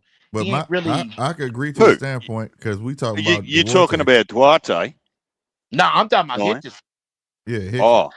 I don't have all the faith in the world in Hitchens like I do with shit. I ain't got faith in the world for nobody. You know what I'm saying? To be honest. Oh fuck, my nigga Usyk. But that's what I'm saying. You can't. At least you can name a notable win for Hitchens. You can't name a notable win for Duarte. And he got stopped by Ryan, bro. But people though, just in the same breath that we saying that, right? Because I agree with you with that. Hitchens is a way better fighter than Ryan. But we still saying that Duarte got a fucking chance. Well, yeah. That's why I'm leaning towards that nigga. Didn't he drop Ryan, y'all?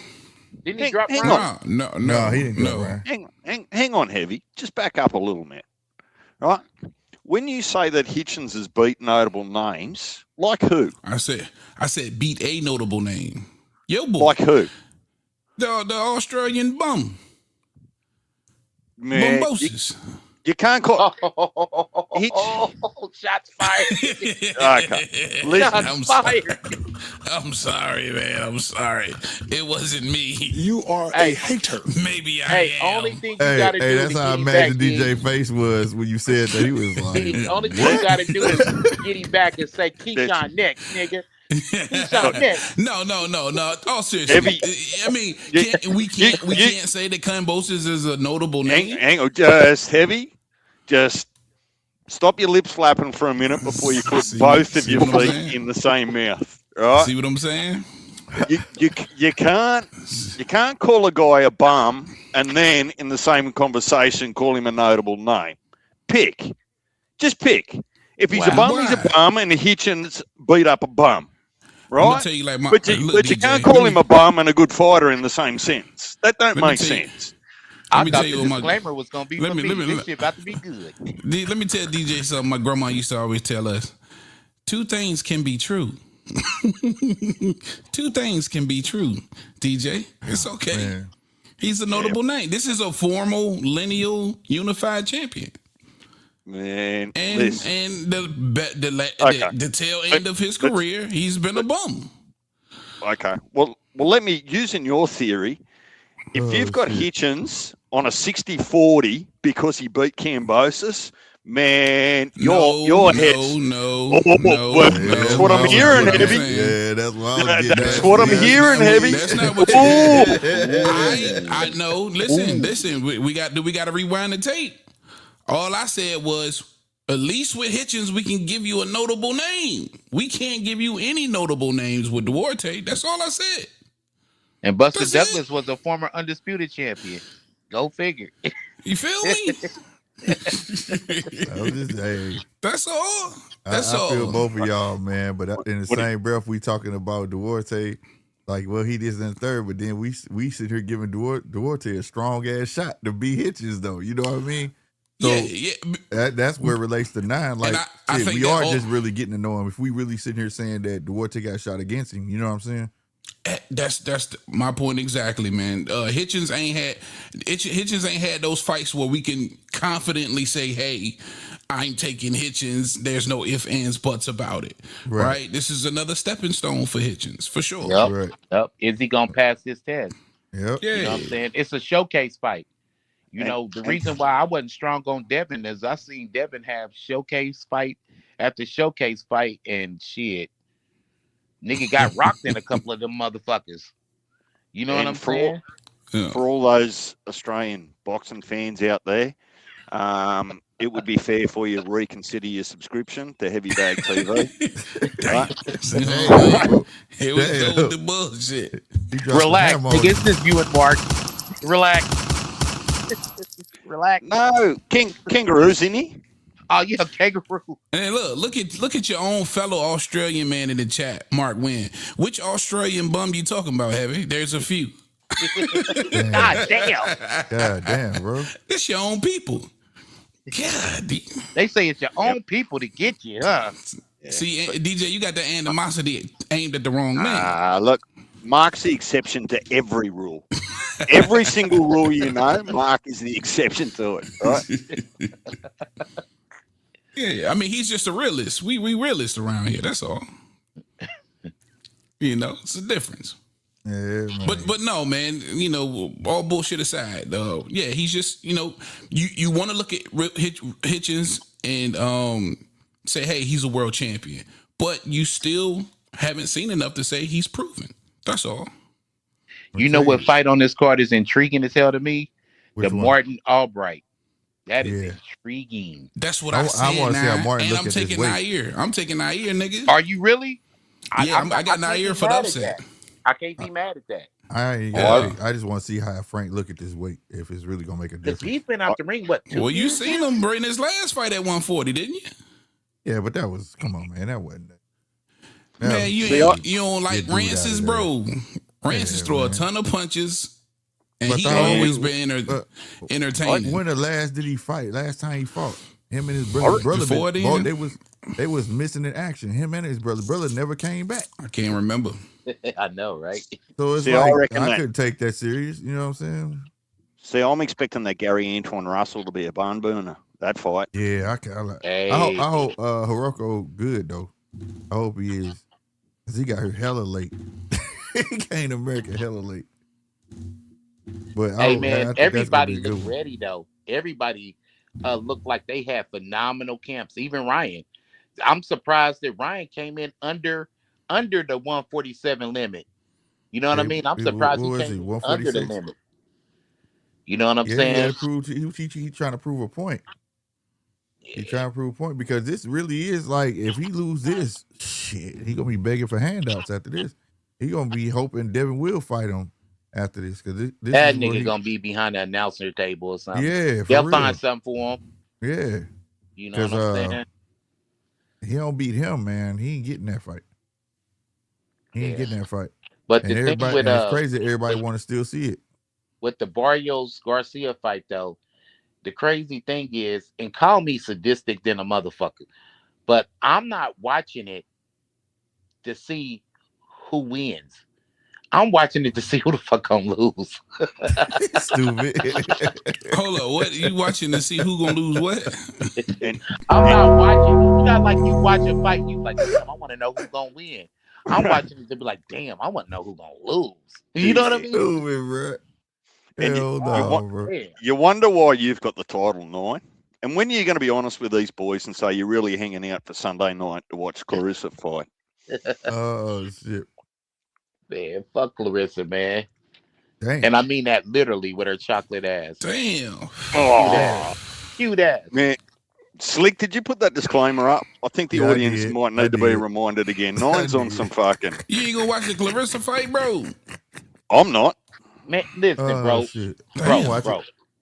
I got problems watching a female fight. If it ain't a baby on your hip, and you know what I'm saying, it ain't another older black woman saying, get her baby. I don't really want to watch it. Nigga want to you want to watch the hood fights. Yeah. You know what I mean? Like, Saquita gonna win, bro. She got thick after she had her baby. Like, that's the type of shit I want to watch. Out there in the middle of the street, pulling the hair. Bro. My nigga. You know, Keisha, after she had her baby, she got big blood. Why you not watching DJ? Just not interested? Look, I've actually got no hate for Clarissa, right? But she just that good. No. So my decision not to watch Clarissa is no different to some of the male matches. If I don't find it, I mean, she's got a record where she's got 18 fights against maybe 8 opponents. Like she faced the same people 2 and 3 times, right? This is just another occasion. So I got sick, and to be fair, like, don't make it about female boxing. I got sick of, you've all heard me, I got sick of the musical chairs in the heavyweight division with the men, right? Running it back, seeing it more times than we need to see it. So it's got really nothing to do with Clarissa. It's more about the matchup. I just don't need to see it again. I just don't. Yeah. Well, but you got to understand, this was somebody she fought in a 4-rounder in her pro debut. And now they both went on to become world champions, and they meeting again. Like, this is 2 completely different fighters, right? Clarissa ran out of opponents, bro. Let's just say it like that. Ran out. You ran out. I'm not asking you to promote the fight. I don't need you to promote the fight, right? Yeah. I'm just saying that there's no hate on anyone. It's got nothing to do with females. It just won't be a boxing match and a card that's going to interest me. That's it. I can dig it. I was just offering a different perspective. Respect for Clarissa too, man. Damn. Like, why? How would you feel if Canelo called out Joe Calzaghe? That's what she did with Layla, bro. Like, you ain't shit for that, bro. You're grimy as hell for that. You going to hell, bro. For real though. You like Layla, like somebody grandma in these streets, bro. Like, you're grimy as fuck for that, bro. Layla was popping it though. Why you call her grandma? But you know what you did, bro. Like, you know. Stop it. Get some help. Right, bitch. You know what you're doing, bitch. Had a big ass publisher clearinghouse ass check. Talk about, yeah, I raised the $80,000. Man, you know, knock it off. But you got to understand when Layla did that one interview and she basically said that it was nobody around that could fuck with her if she decided to come back. Why would she? Because there's no competition. Nobody could fuck with her. How is Clarissa supposed to take that? Nigga. That's some real nigga shit. Girl. You a old nigga too. Litter popper shit. Hey, guess what? I used to box. I feel like it ain't nobody out here fucking with me in boxing. Just leave it alone. Let it go. Bro, like, I already know I'll fuck around and get my ass whooped, but let me pop my shit as an old nigga. That's the problem with these young motherfuckers. They don't respect old niggas like they used to. You let an old nigga pop his shit, like, yeah, all right, whatever. You got it, OG. And just keep it moving. So let me ask you this. Now that Mayweather's unretired, should none of these young niggas call him out? Don't ask him that. Why you asking that, bro? We're never justifying that shit, Heavy. He not ever. Not like Mayweather, bro. No. You asking the wrong dude. Unless you trying to fight Bud, bro, I don't want to see the shit. That's why I said that'd be one fight. If he called out Bud, Bud would come out. Yeah, but still though, that's the only shit. Like, okay, that would be akin to Ali coming out of retirement and fighting a Holmes. That's a true passing of the torch. You got Layla who got 15, 16 years on Clarissa, and Floyd who got 12 years on Bud. I know, blood, but there's no argument because I don't want to see none of that shit. Keeping it a band with you. I don't want to see none of it. Okay. I don't want to see none of it. It is nothing out Floyd there. Come out, I'm gonna watch it, bro. It's nothing. If he fight, who depends on who fight. If I he spent try, that $44 a month. If it's on the zone and he ain't trying to charge no $100 or no weird shit like that, hell yeah, I'll watch it. But other than that, I'm gonna keep my money in my pocket. Fuck Mayweather, bro. It's gonna be on something called CSI Sports. I just went to the website slash Fight Sports. Yeah. That's his new business partners, and that's who getting money with now. Let me ask you, boys. When you go to the website, say they signed him. He talking about he say partner, but they say they signed him. Here's the psychological issue that I've got with any 49 or 50-year-old coming out of retirement, right? I don't even need to see it, and I know you're well past your best, right? I don't even need mathematically, you are just not the fighter you used to be. I turn 49 next month. Man, what other 50-year-old in any other sport would you want to see come out of retirement?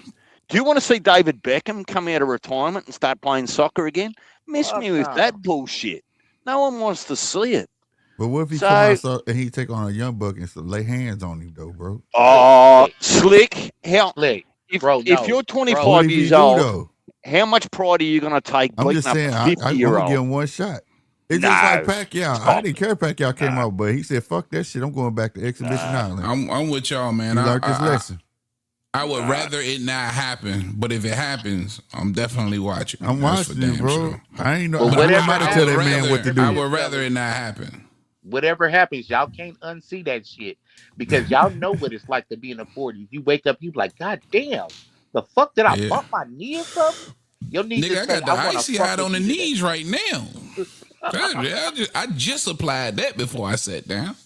Nigga Heavy back there like Heavy, it's normally past your bedtime anyway, so your body's not going to know what the fuck's going on. Hey, you saw what he said. He said, old man up.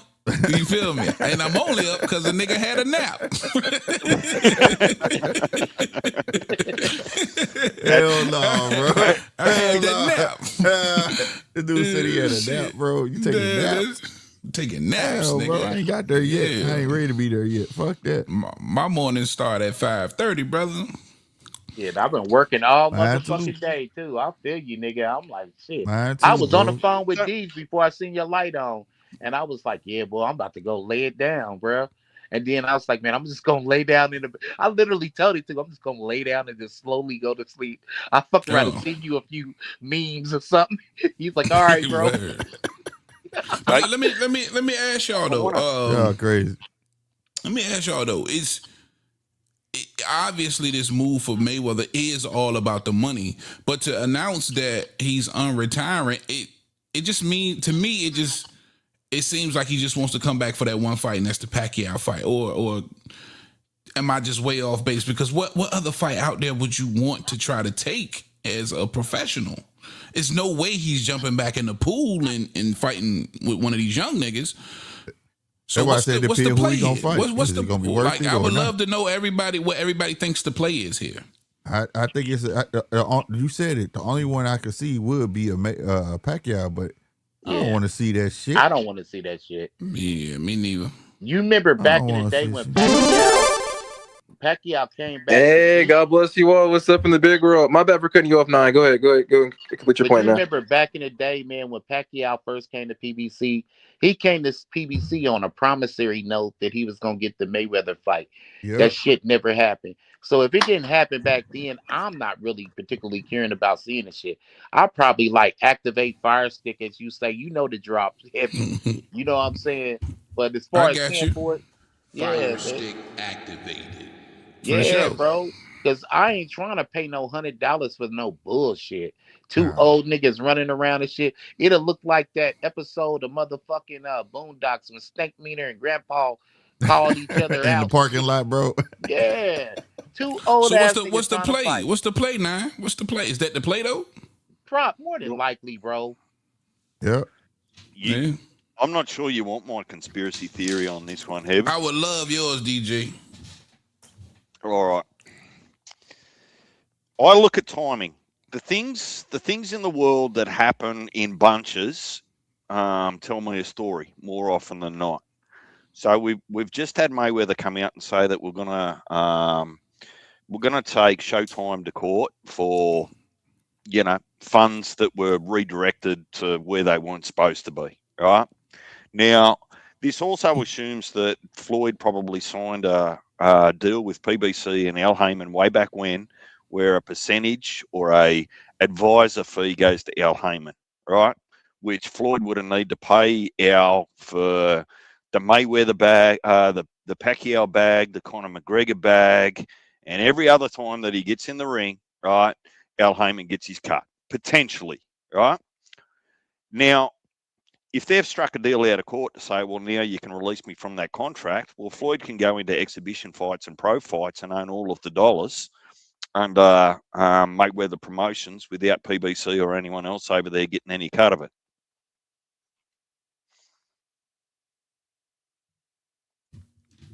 I can see that angle. Well, what's with the awkward silence? Right? Yeah. Did I just swear? Did I? No, I mean, there's so many angles to come at it. Man, I was going to get me another beer and shit. I had y'all on me. Nah, it's so many angles to come at with this. That's why I said it depends on who he picking to fight for me to watch it. You know what I'm saying? But if I can watch it, because it's one of the weird ass. I mean, I think that's a solid conspiracy theory. Like it kind of puts together some of the pieces to the puzzle to give you some sort of a reason why, for sure. Well, if you're Tank or you're Mayweather and you forget about the skill set. If you're just a fan of the man he used to be, and that allows you to actually want to still watch him and support him, get him paid, what have you. At 50 years old, if you're after money, the last thing that you want to do is use your own name for someone else to benefit from it. It's one thing for him to do it when you signed a contract you didn't know any better at 21 years old. But at 49, 50 years old, and you have a name in boxing that has the ability to earn you money, why at 49, 50 years of age would you allow someone else to earn a whole heap of money off your name? Right. Dictate what you. Yeah, that's spot on, DJ. Yeah. And also, I want to before I get into the whole Floyd thing. I don't know if we made our picks on the whole Barrios versus Ryan Garcia thing yet. Have we? I could wait until we all do that, but we was just we've already. You can chime in on it though. Yeah. Okay. Yeah. So like, I have Barrios prevailing in that fight just because I believe he has decent counter punching, decent combos, decent decent footwork. And I feel like Ryan, he didn't really have anything in his arsenal but his left hook. He doesn't have any inside game. No, he has footwork, but it's not good. No clinch, no precision. None of that. So I have Barrios winning that. But in regards to the Floyd Mayweather thing, I want, if he's actually returning, I want him to come back and fight Gary Russell Jr. And after that I want him to fight Inoue. Man, he can't get that little, is he? You said what? He gonna be waiting a long ass time for that shit, boy. God, Floyd can't God. get that little, bro. What is Damn, he Rob. Nigga, shut up, bro. Man, the fuck? what? Man, Floyd can't Mayweather's get that small, little. but he ain't fucking Inoue small. Right. That man come back at 147 at God the least. damn. All right, Man, I'll be shocked he 140. come 154. I think he 154, Rob. 147. Rob, I'm going to That's have a to Or put stretch. that in. catch weights. Or catch weights. He is not. Rob, I'm gonna going to be have to put that in one of your greatest of all time comments, right up there with Bud winning by technical knockout against Canelo. No, but that was so close. He actually could have stopped Canelo. That was so Oh close. my god. Hey, fellas, I want to address the elephant in the room, though. I already What's talked that? to you about it, Deej. They need to get rid of Michael Buffer. He old as fuck, bro. He been fucking up the last 6-7 Hey. motherfucking press conference. Remember the other one? coughing now and that nigga shit. start coughing and shit. Yeah, he coughing now and shit, bro. It's Yeah. catching up with him, bro. I think Mike like 80, bro. Yeah, he old, bro. Getting that Hey, money. matter of fact, let me see how old Michael Buff is. That Getting that motherfucker damn like money with a 80. young girlfriend. Yeah, Michael Buffer He got a- sounding like Pawpaw up in this motherfucker. The boy. The boys, they introducing him. I'm like, what the Right. fuck? Come on. Boy, you know your Yeah, name. I Mike- ain't gotta call your name. Mike 81 years old, man. Yeah, he up there, bro. Yeah. Man, Still getting to that chicken. He's still getting to that $1 bread. million. Yeah, I wouldn't well- bring blood back no more. It's time for some new talent, bro. We don't got no new guys out there. Yeah, we You know what do. I'm saying? You got old boy with What, the ring dread, announcers? Diamante, my bad. Big You talking Mo. about Buddy with the dreadlocks? Yeah, Man, I don't like that Diamante. nigga, man. He need I to don't really cut like that dude. shit off. You got bro. Big Mo. Big Mo a good announcer. They need to get people from WWE. What? What? Man, They what need you to been get drinking, niggas bro? Said go get Jim Ross. Keep that shit Yeah, over get there. people from man. WWE. No. Get Michael no. Cole. Yeah, Fuck heck yeah, no. bro. They're the best. What are you talking about? I don't need none of them. I don't need none of Michael them. Cole is I don't great. want none of that That's gonna wrestling change shit the in my field. sport. Right, bro. that's gonna Jer- change the Jerry, whole field of we boxing. need it. No, we don't. That Yes, shit we will be do. an Just to infection, hype it bro. up. I Make don't it want more none of than that They can shit bring over Big here, Mo over. bro. I like Big Mo. Big Mo cool. I don't even know who that announcer is. voice. Yeah, Buffer, man. You seen him for a different, young bro. white dude. Young white dude. He be coming out with the snazzy jackets and shit. Who he be calling for? He done been over there on Pro Box. He done been on a couple other like lower level cards. But you just Speaking of that, remember though, the name Big Mo when you hear. That's what Wait, they we call already him, Big got Mo. somebody from WWE in the Is sport. that the We one got, that hosts the Todd joint Grisham. with him, Paulie, and Chris Algieri? That might That hosts be. the Pro Box joint. Because he got the voice for it. Whoever that Yeah. dude is that hosts that show with Paulie and Chris Algieri, he'd be perfect. Oh Well, no, we that's already not got- Big Mo. Don't. But I know what you're talking about though. Yeah. Yeah, Yeah, he'd be good. Yeah, we already got Todd Grisham from WWE. Why can't we get more people? We good. We good, Yeah, bro. we good, blood. Hey, Oh blood, my we gosh, good, blood. Yeah, those guys are the Good, best, bro. man. Like Todd Grisham does a great job. nine, Uh, nine out of all the things that are happening in boxing at the moment, you're doubling down on a dude getting old. Yes, they get. Yes, That's what he do. You are a hater. That's what my nigga do. motherfucker sound like he had a whole bag of Skittles in his mouth. Because you got to assume that Nine hasn't got one single mirror in his That nigga house. sound like he gargled with sand. damn, bro. Nasty work. For real, Nasty bro. work, man. He just slid that one in on the back end, bro. Shout out Hell no. Mark. Mark, you had to fight a young nigga? Oh yeah, I see what Mark Mark. said- That was hilarious. I see what I Mark came out of retirement last weekend at 55 just to beat the fuck out of my daughter's ex-fiance. Was great fun, too. 30-year-old cried like a bitch. Damn. Put the Australian boxing glove up. Shout out He Mark. gotta move. Beating That up dude gotta young move. niggas. Look What at did I tell you, Look- Heavy? What did I tell you? I that's told why you I fuck 5 with Mark. minutes ago. Shout out Every Mark, man. every rule you know, Mark is the exception to it. Right. Right. God, damn, Mark. We ain't fucking with Mark, bro. I feel you, Mark. Mark with Mark, his man. strippers on us, all that shit. You ain't lying. Little people and everything, bro. Mark, I don't want to Everybody fight. will He's have not to the admit average. Rick. He's not your average pawpaw. Well, Yeah, feel me. Mark got that traditional biker beard and shit. I know he's scared, buddy. First, he was probably scared as soon as he seen Mark ass. He old boy from Breaking Bad. Mark, I don't want to find. I don't want to find out he was a midget. See, there go DJ. He hating on him. The hate. He ain't with the little people. See what I'm saying? Oh shit! DJ come out of left field throwing darts, man. That's right. Even if it was Mark. What Mark call them God hobbits? Damn hobbits. He said we got hobbits over here and everything. It's a civil war going on over there in Australia, bro. Hey, Deej, Oh, wait till shit. it's absolutely quiet. Nobody's talking to shoot his shit, bro. And Yeah, Throw it everybody's in like, on the back "That's end, bro. That's what I love about him, though. Quality hate, But man. nah, man. He said quality Damn. hate. The fuck? Yeah, DJ. Hey, Y'all some look, fools, man. heavy. There's still a T-shirt that I'm still smarting from 18 months later, right? So there's still a bit of reparation that needs to happen over that T-shirt, right? Oh, my so God. Over what Bro, T-shirt? I get over it. I kicked your ass, bro. Get over it, man. come Oh, on, the heavy. T-shirt. Yeah. Yeah. A collective stitch up from the US and protected only by a Donald J. Trump and all his rules about what we can't send back into the country. Terrorist motherfucker. Yeah, you gotta pay some tariffs to send some shit over here now, right? Well, that'd be the next thing. Even if I could get it through customs, I'd probably have to pay 500% tariff just to get a fucking get back. Hey, Yeah, y'all, right. T-shirt, $50. Shipping it all the way to Australia, $200. The look on his face, Priceless for sure. Yeah, That was crazy. dope though. That was dope. That was super dope. I need to go back and screen record that too. I need to have that like on the show so I can just hit the button. Nah, it's You copyright. wrong, bro. Nah. Yeah. Hell That's no. a good Bro. idea.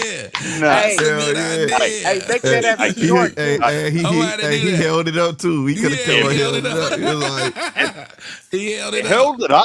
I put it on. He put it on. yeah, he and then he put it on. Yep. He put Hey, it bro, on. that was like my icon for about like a month or so, bro. I ain't Yeah.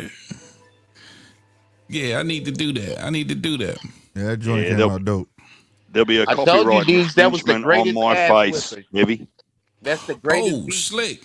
Yeah. I didn't get your thoughts, man, because What? we've been passing ships. What's your thoughts on the chain, man? The new WBC bling, nigga. Yeah, you want Oh, you yeah, one. that was hard, bro. You- But what was it right. for? You know, that motherfucker. So tough. it's for the WBC. So when WBC has the main events like they're about to have with Barrios and Ryan Garcia, whoever wins a WBC main event gets that pendant and chain. That mother dope. I ain't gonna stand all the emeralds and shit. Do they gotta pay for it? 18.9 carats. So it's got some size. Yeah. And they saying it's worth about 40,000. Yeah, what Mauricio didn't tell you is the fee's just gone from 3% to 10%. You're right. What? Right. This is what Okay. they doing For with that their move. money. Buying jewelry. Real One for shit. you and Damn, one you for can't me. get these niggas no insurance, but you gonna get them a gold ring just like a nigga, Yeah. bro. Right, Buy, right. You're buy a See- fucking chain before you buy a house. God damn. And man, a lot of niggas do it. And then you got to think, it's a lot of young niggas who paying attention to the sport of boxing who don't give a fuck about the politics. They don't care. We older niggas. So we trying to look and always see what's going on under the hood of the car. They don't give a fuck. All they know is the WBC passing out. They got the green They belt and they bling, passing right. out They chairs and bling, shit. right, Yeah, right. I'm fucking with them. I'm Yeah, fucking that's with a them. good ass point though here. You feel me? But that's That Mauricio. is- That's Mauricio trying to counter Turk with that belt. You know what I'm saying? That's all. Yeah. He, But he you put know that what, big D? ring out. Now he trying to give bling out. He just trying to counter what Turkey doing. That's all. You know He what? about But you're to right hit though. him That, 40,000 they also short. paying attention to the demographic They try to bring young faces to the sport. Because to be real with you though, that's what put people on PBC. It was like everybody who came out on PBC had that Fisher Price, my first rapper package, had big ass chains on and shit and every damn thing. You ain't see them fight. Like, where y'all getting all this money from? You know what I'm saying? I told you the other day though, did you remember, bro, that when everything was going downhill for the WBC, if I was the IBF, the WBA, or WBO, I would get in front of it and do something big. So, you know what I'm saying? I would be considered the better of all the sanctioning bodies. And they did not get in front of it. Here this nigga go. All sins is washed away. All that duck ass shit he did a couple of weeks ago. He like, yeah, but I'm gonna give you a chain though. Yeah. Right. So look, the chain and the glove's a little bit like that toy you get in a Kinder Surprise, right? We'll give you something free as long as we charge you more than it actually cost me to give it to you, right? So 40 grand, and you're asking for 120 grand from. Where's the fucking other 80 go, man?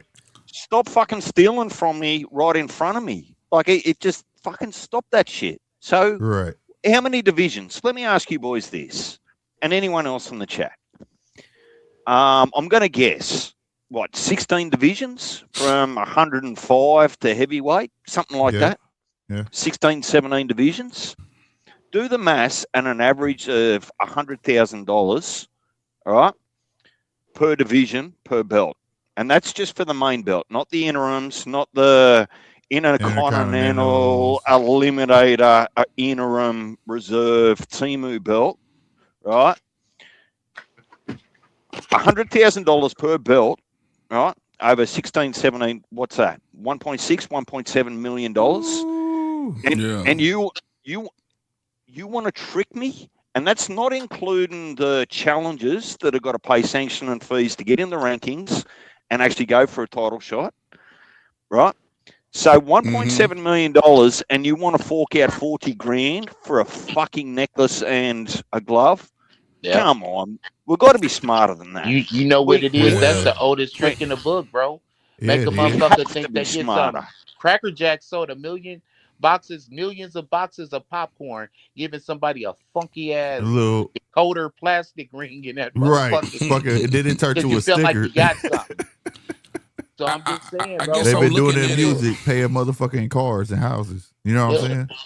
If it's 3%, because you got to really think too now. How many? All right, so 3% to even get 100 grand. So 3% of a million is what, like 30 grand. So that'd be 300. No, that'd be 30% of a million. It'd be 300 grand. Okay, so 3% is 30 grand.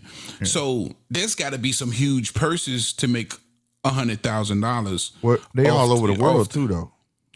Right, but I'm just saying, you think about how many because you got WBC champions, especially in them lower weights and other, weight classes too, and in the females. But though I'm just saying, a lot of these purses just ain't that much. You need a $5 million purse to make 100 grand, bro.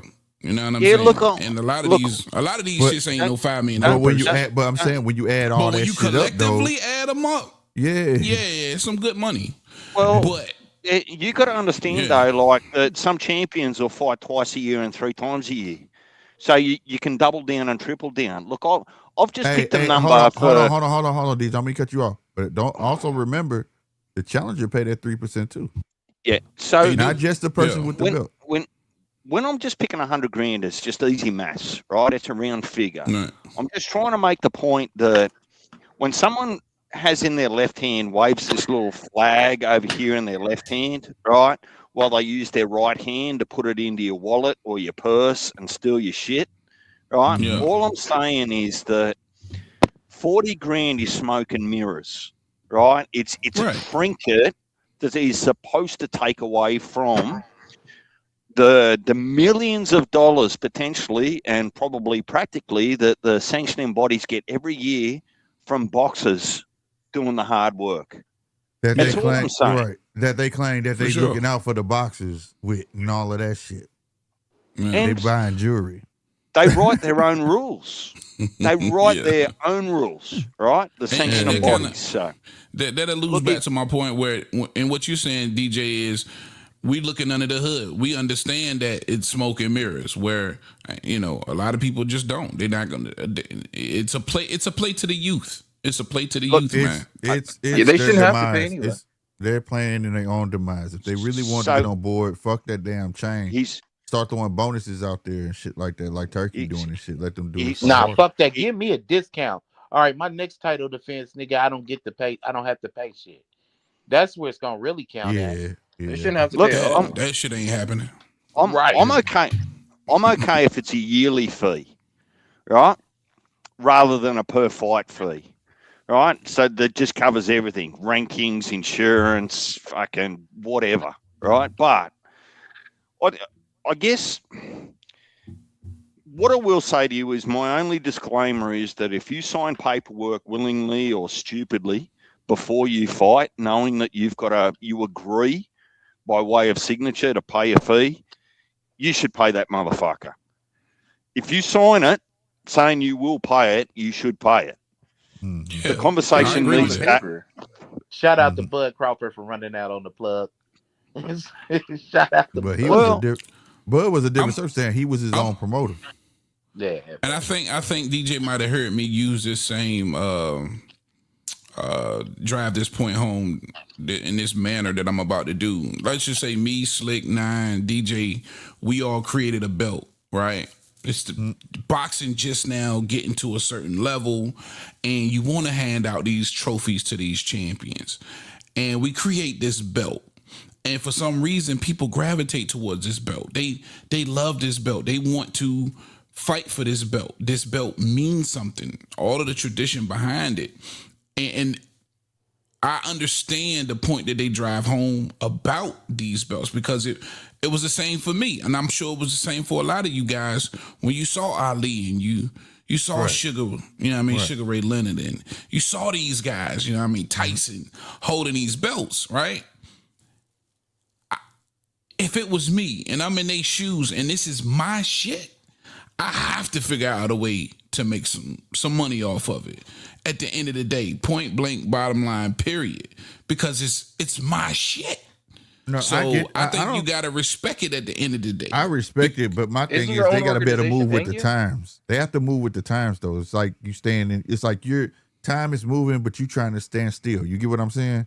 So like you gotta constantly make that prize more appealing. You understand what I'm saying? Right.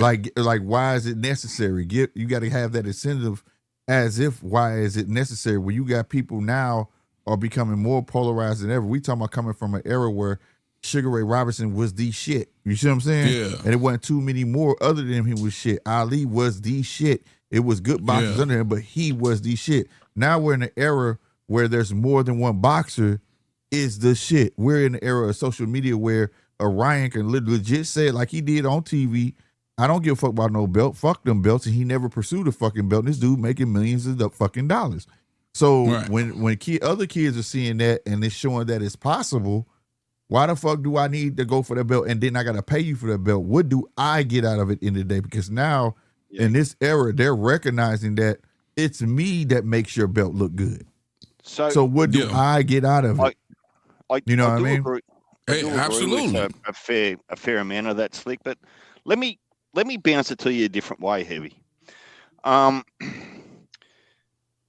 won't give away details, obviously, but you own a company, right? So if your company is no different to a sanctioning body, basically the only difference is you're paying your employees, right? Yeah. Whereas the sanctioning body are charging their employees.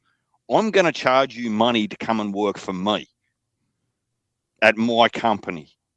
That's essentially what's happening. It doesn't matter which way you flip or turn it, right? What's actually happening is when you sign that paperwork, you're saying, I'm going to work for the sanctioning bodies and I need to pay them to work for them. It's fucking back to front. Right. It doesn't matter which way you flip or turn it. That's exactly what's happening. But there's a benefit for working for my company. But you're going to make more money. You're going to may possibility wise because you got to deal with promoters. 95% of the niggas who become world champions get a nice big old bump in the pay raise. Like, let's keep it funky. No doubt. No You know doubt. what I'm saying? But representing my belt, it's going to generate more money for you. Now I agree with the belts. I think belts matter. I like the belts. I want to see the belts stay, but like I said, they got to move with the times. Not one boxer has ever said they didn't want the belt. Yeah, they did. No, I'm talking about from the boxer standpoint now. They're not. I haven't heard now one boxer other than Ryan say they don't want the belt. Most boxers who held the belt and have a grievance, they're just asking for something in return. You taking my money? What do I get? You saying all these things and I have never seen it. None of it's ever came to fruition. You see what I'm saying? Yeah. So like that's what they're asking for. I don't think they will mind it. It's just now it's time to show and prove. I just watched McCullen, right? His sister take care of him. Outside boxing organizations is giving his sister money to take care of him. Where's the WBC there? Didn't they say that they have money for boxers that need help, that can't pay for medical bills? They've yet to step in. So when I hear Andre Ward and these guys saying that I'm giving X amount of dollars, where is it going? And then you don't want to really show me where is it going, or all I hear is I got employees, I got this, I got to do that. Because it ain't really, to be honest, so you man, get what I mean? It ain't really none of your fucking business, because I would, if according to DJ's logic, that's like one of my employees scolding me about my books. You know what I'm saying? Well, it just doesn't make any sense. But that's why there's a competitive market. But I think there's a balance. I think there's a balance, Slick. Like there is definitely evidence to suggest that some of the organisations do support some boxers, right? But you can't stand in front of the world today and say that you're a non-profit company and generate $100 and only pay out $20. You can't do that and declare yourself a non-profit. Like it's just you're asking people to actually convince themselves that they're stupid. Right. Like, that's what you're essentially doing. DJ, go look in the mirror and just remind yourself how fucking dumb you are. Like, don't do that openly in public. And this is part of the thing where I think that the business of boxing, whilst it's not perfect, right? We'll say that rather than corrupt. It's not perfect, right? Keep that shit behind closed doors, because as soon as you bring that out into the actual public, you're going to open yourself up to scrutiny, and people are going to actually ask to see the books. That's where they went wrong. Right. Right. So keep your negotiations, your contracts, your fees, your bags, keep all of that stuff in private, like every other company that's not on the ASX. But how do you do that when you have fighters who are publicly making, comments about these things? You have to publicly defend yourself. And that's all I've ever really seen Mauricio Suleiman do. And he didn't even have to do it. To be fair, I don't even think he was defending himself. Well, he was trying to defend himself, but he made himself look like an ass. Yeah, I'm about to say, what else is you going to call He made himself make it look like an ass, because like everything he was describing sounds like a pension. You see what I'm saying? When I worked at Boeing, I used to work at Boeing. We had pension and all that where they make the fighter jets. In case y'all don't know, Boeing. Yeah. Right. You got a pension. You pay into that pension. We don't question it, because I know once I leave, I can get it. I can tap into it. You get what I'm saying? And everything that he was describing describes a pension. You understand what I'm saying?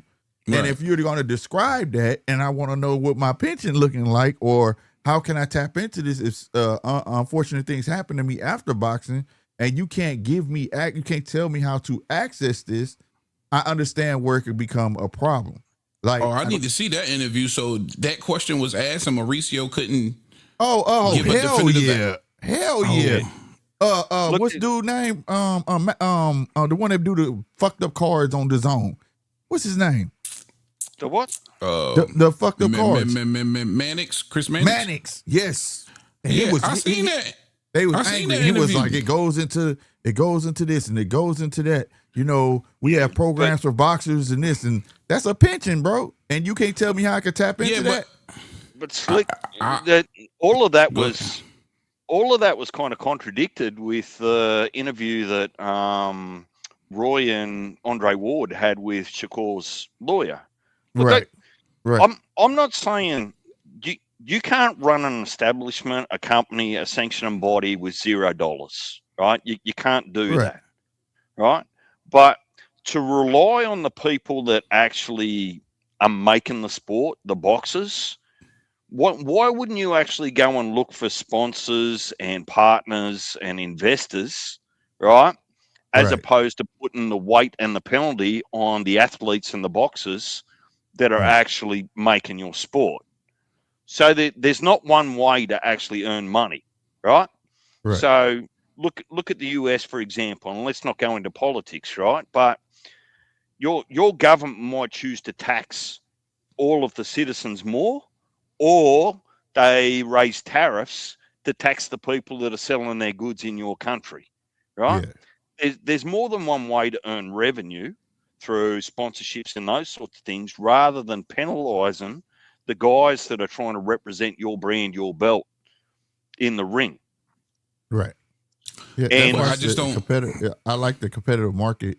Like if you can't produce that, it's just like if I'm working for a job and they don't offer health insurance, I may work it for a little bit until I find a job that do offer health insurance, and I'm gonna go to that. It's just easier to tax the purses, bro. That's what it comes down to. It's easier than trying to find all of these outlets DJ's talking about to raise money. It's just easier to tax the purses. That's why. And again, this is our belt. We created it. You fight for it. Why? Because it's prestigious. Also, it helps you make more money. This is the thing. And I don't want to sound like I'm just advocating for the Mauricio Suleiman of the WBC or playing devil's advocate. I'm just saying, at the end of the day, if this allows me, if I get here in my career and now that I'm here, I'm making all of these extra millions of dollars that I probably wouldn't make, because you got to understand, people like Ryan Garcia and certain others, they're anomalies. Nobody ever reaches these statuses without fighting for these titles. They don't. You would never see nowhere near the kind of money that these guys have made without the titles. That's just how it is in the sport of boxing. But I'm saying if you paying attention to the landscape, it's starting to move into that transition where it's possible. Because they're looking now, boxing is looking more towards popularity than they are that. Belts used to mean a whole lot. It used to be me and you, I could be the man, right? And nobody ever saw you fight, but because you beat me, the world viewed you as that dude because you took the belt. In today's day and age, a dude could take a belt, we'd be like, nigga, you still garbage. Yeah. It has literally transitioned to that. You get what I'm saying? And like I said, I just think the WBC need to move with the times, bro. They gotta have some type of incentive. We gotta cross that bridge when we get there. We can see it. It looks like it's on the horizon, but we ain't got there yet. But you got to get ahead. You got to get ahead of it. So look, I actually agree with you. Right? The business of boxing is that, particularly with the titles, right? And I do agree with you. Once you've got a title, your price goes up. Your stocks go up because of that title. There's no if, buts, or maybes there. Right? But the WBC or Mauricio Suleiman didn't make that belt as valuable as it is. It's every other fighter that came before you, every other generation, the Alis, the Roy Joneses, the Mayweathers. They made that belt so valuable and prestigious, not the WBC, right? But it was my idea. It's still my intellectual property at the end of the day. It's mine. It belongs to me. Right, but it doesn't work without them. That's what I'm saying. Like they just need to. I'm not saying that like that's why I said I don't think that they don't want the belt. It's just now it's time to all this stuff you've been preaching show and prove. Like, and then if you don't, I reserve the right to say I don't want your WBC belt. I'd go the WBA route. Fuck your belt. I will always I'll just always be WBO champion. I don't have to mess with you. You know what I'm saying? I don't think there's nothing wrong with that at all. I really think that it's deeper than belts. It's promotion and a whole lot of stuff. That's why I've been advocating, like, man, y'all need to sign for years instead of fights, because a promotion company will hold you hostage. Just look what Oscar, like, people ain't reading between the lines. Garcia said this is last fight, right? De La Hoya said at that little party, he lying. Well, he didn't say he's lying. There's still more fights to go. Right. Now, I don't know Golden Boy do this, or I don't know how that boy contract structured, but he better look at it. Because we had somebody that thought he was about to leave too. He couldn't leave because he became champion. His name was Teofimo. Yeah, that's the top rank. Exactly, and they structured this shit. They structured his contract. When he became champion, it was an automatic extension. You see what I'm saying? So it's deeper than that. So I mean, but I'm just saying that if they want to keep that prestige on that belt, right? Because we know how they move. We know the sanctioning body. Ain't nobody taking up for a sanctioning body on here.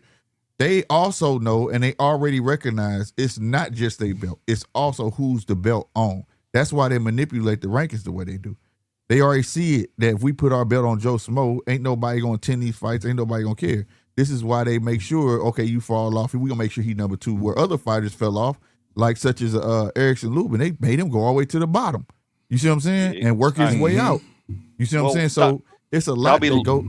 Huh? They'll be looking to maximize the boxer. This is where the popularity comes in, right? They'll be looking to maximize their 3%, right? Yeah. And a 3% for a Lubin fight might be $20,000, but a 3% for a Ryan fight or for a Tank fight or a Canelo fight might be $1 million or $500,000, right? So that's where they get compromised. But look, I support what you're saying, Heavy, and I think there's a difference between paying for a membership or being owned. So I don't think that any sanctioning body should demand that the fighter ask them for permission if they've got an opportunity to fight in a different division for a different belt. You certainly shouldn't be financially obligated or charged for that opportunity. So look, I get there's some good sides and there's some bad sides on this. I just think that there's consistency is my biggest problem, right? If you don't do it to every fighter, don't do it to some. You either do it to all of them or you do it to none of them, right? And I don't want to hear I don't like hearing that it becomes about emotions. Oh, because Shakur's so close to Bud, blah, blah, blah. That was weak. That was trash. That's not our fucking business. That's not business at all. Right. If I buy shares in a company and I see that their CEO makes emotional decisions, I'm selling my shares and fucking investing somewhere else. Fuck that. Right. I need you to make business decisions, not emotional ones. Yeah. No, that's real right there. That's real right there. But I see it all from both sides though. Like if I'm paying that amount of money, like you say, consistency is key. If I'm paying that amount of money, it's not even for me to boost me up the rankings like that, but at least keep it fair. You know what I'm saying? And do what needs to be done. But it ain't gonna never be like that. And I think that's why these kids are looking outside. Because they starting to look at each other and grouping together. Like, if I fight you, dog, and we can make all this money because our names are so big. You know what I'm saying? Look how it's going. Debo, a.k.a. Devin Haney, up there back on top. Not everybody wants to fight him. They clamoring to it, and it's going to sell because they got Turkey who going to finance it. You get what I mean? So, but hang on. Like, let's put this in the context of the rest of the world and normal society, right? Imagine if you, Slick, imagine if you came up in an era where working for a company, right, used to be the way for you to build a career and build worth, right? Mm-hmm. Nowadays, you've got an opportunity to work for yourself, right, without being under the company's banner and rules and procedures and all that sort of stuff. Right. So boxing doesn't need to be any different to that, right? You can either earn money under a promotion, or you can be your own promoter, or what would you call it, an individual contractor, and take the opportunities that you get. I mean, look at Blair Cobbs, for example. There's no real good reason why he shouldn't be in the ring more often, other than maybe he's just tied to a promoter that doesn't give a fuck. Right. Yeah. That's exactly what that situation is. That's why I said it's deeper than just the belts. Some promoters, all of that, man. You get yourself caught up, and I think you hear the stories over and over again. Man, shit. And for real, when you remove everything that we complain about, guess what you got? Zuffa. Well, that's It's a that's bit not different, true. but it could turn into that. we might as well jump on that Zuffa train, baby. No. It's leaving out, baby. Let's get on that Zuffa train. So, Slick, you said something at the start of your live there, and I just want to come back to it. You said something there that boxing was become predictable, or it was mundane, or It's you were starting getting to bored. get back like the PBC days when they had 147 lockdown, and it got to the point when it all boiled down. They ran out of good fighters. And nobody wanted to fight each other. Now it's starting to feel like that with these young fighters because everybody clamoring for the same guy, but they not talking about fighting each other to get to that guy. You get what I mean? So that's what I'm saying. They need to mix that shit up. It's starting to get like that. I'm tired of hearing about this list shit, and there ain't nobody on that list trying to fight each other to dwindle it down where the top guy ain't got no choice but to fight. You get what I'm saying? That's the shit that happened at PBC, and that's making the game stale because that's not. Hang on. We're gonna have them problems in Zuffa. I'm gonna challenge you to Slick. I'm gonna challenge you to think a little bit differently. In 2022, 2023, I know because I was talking to both of you back then, right? We were pissed off. We weren't getting any sort of roster through a year. We were getting one card every 4 months, maybe every 5 months, half a fight that we were interested in. Like, there was every excuse under the sun, including showcases.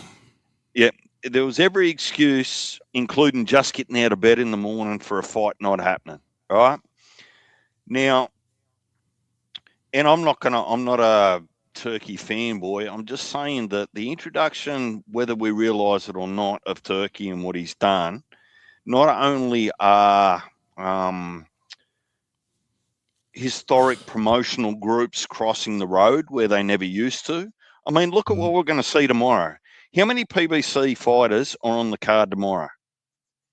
Yeah, for example, right? Right. And that's not on Amazon Prime, and that's not all in house, right? Right. They're actually over there on Ring, on the zone, right? Crossing the road, crossing the street. Yeah. So I just want to be careful. For me personally, I'm not throwing any accusations at the two of you, that we still have a better product more often than what we used to 3 years ago. No, I'm not saying that it's. Now I'm saying it's starting. It's starting like it's on its way. What I mean is, okay, for example, you gave a Turkey, right? When Turkey came in, the heavyweight division was slow. The motherfuckers didn't want to fight. He made them motherfuckers fight each other. And we learned who was the definitive motherfucking king of the heavyweights. You get what I'm saying? You know, then he kept it going. Now we're at the point where everybody chasing one dude. You see what I'm saying? None of these dudes really ain't trying to fight each other. They're just trying to get the biggest fight. So it's going to take him to do a shakeup or something because it's starting. I'm just saying it's starting to fall into the same train. I'm not saying it's there yet, but when you got one guy hanging over the roof said, I'm going to fight him, and it's not the guy that he should be fighting, and that's probably good enough, then we just going to fall right back into the same trap. That's all I'm saying. And I'm always advocating for the good boxers. Like, give them guys a shot. It ain't always about the big names, you know? I won't say I warned you, but I expressed concern about 147, like just repeating exactly what happened at 135, right? All of the big names get there. They all want to be the A side, right? They all want the 60 or the 70-30 split, and the fights never happen. Mm-hmm.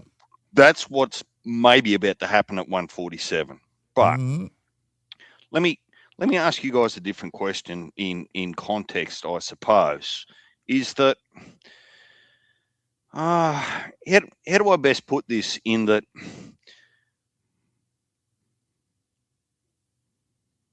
is it the boxer or the promoter's fault? Because I'm going to plant a seed of thought, in my opinion, that part of the boxing industry says that the boxers are ducking each other, Well, I'm of the opinion if the boxer works for the promoters and the promoters can't make the deal, then the promoters are ducking each other.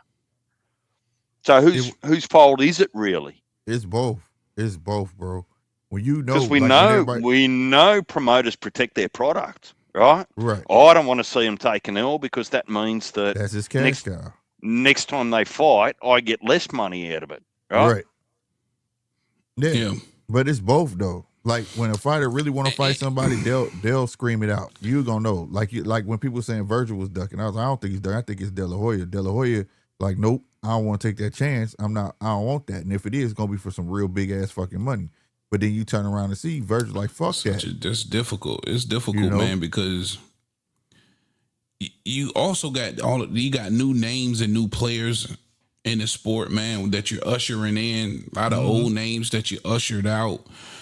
And I can't be mad at a lot of the matchups that we've been able to get since because 2023 is kind of when it all started. Even though I wasn't on that Ryan Garcia hype train, you was kind of happy that you got Ryan versus Tank. And then in the same year, you got Bud versus Spence. And then you got a David Benavidez who ran through 68. Then you had a Charlo who unified all of 54, fought everybody. So there was a lot of matchups that I, in particular, was like, okay, damn, I'm cool with that. But now you have these new names where these guys have to make their bones, right? We automatically want to see Keyshawn versus, this guy when, let's be honest, he's 14 fights in. We want to see Hitchens versus this guy. But he just created a name. We want to see Gary Antoine. But, these are new. This is a new wave coming through.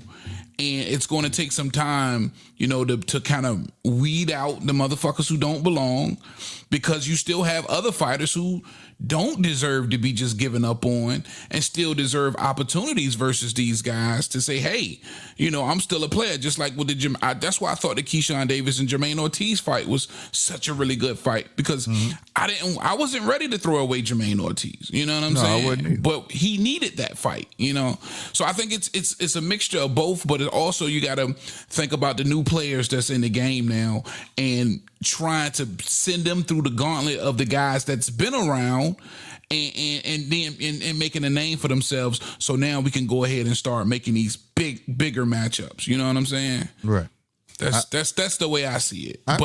We've seen it the same way. Over the last 3 years, right, I've been extremely pleased with boxing. I can't lie. I agree with you on that. If it keep going that way, because again, I'm an advocate for the good boxers. All of them ain't gonna be great, but I want to see everybody get their first shake, get their shot.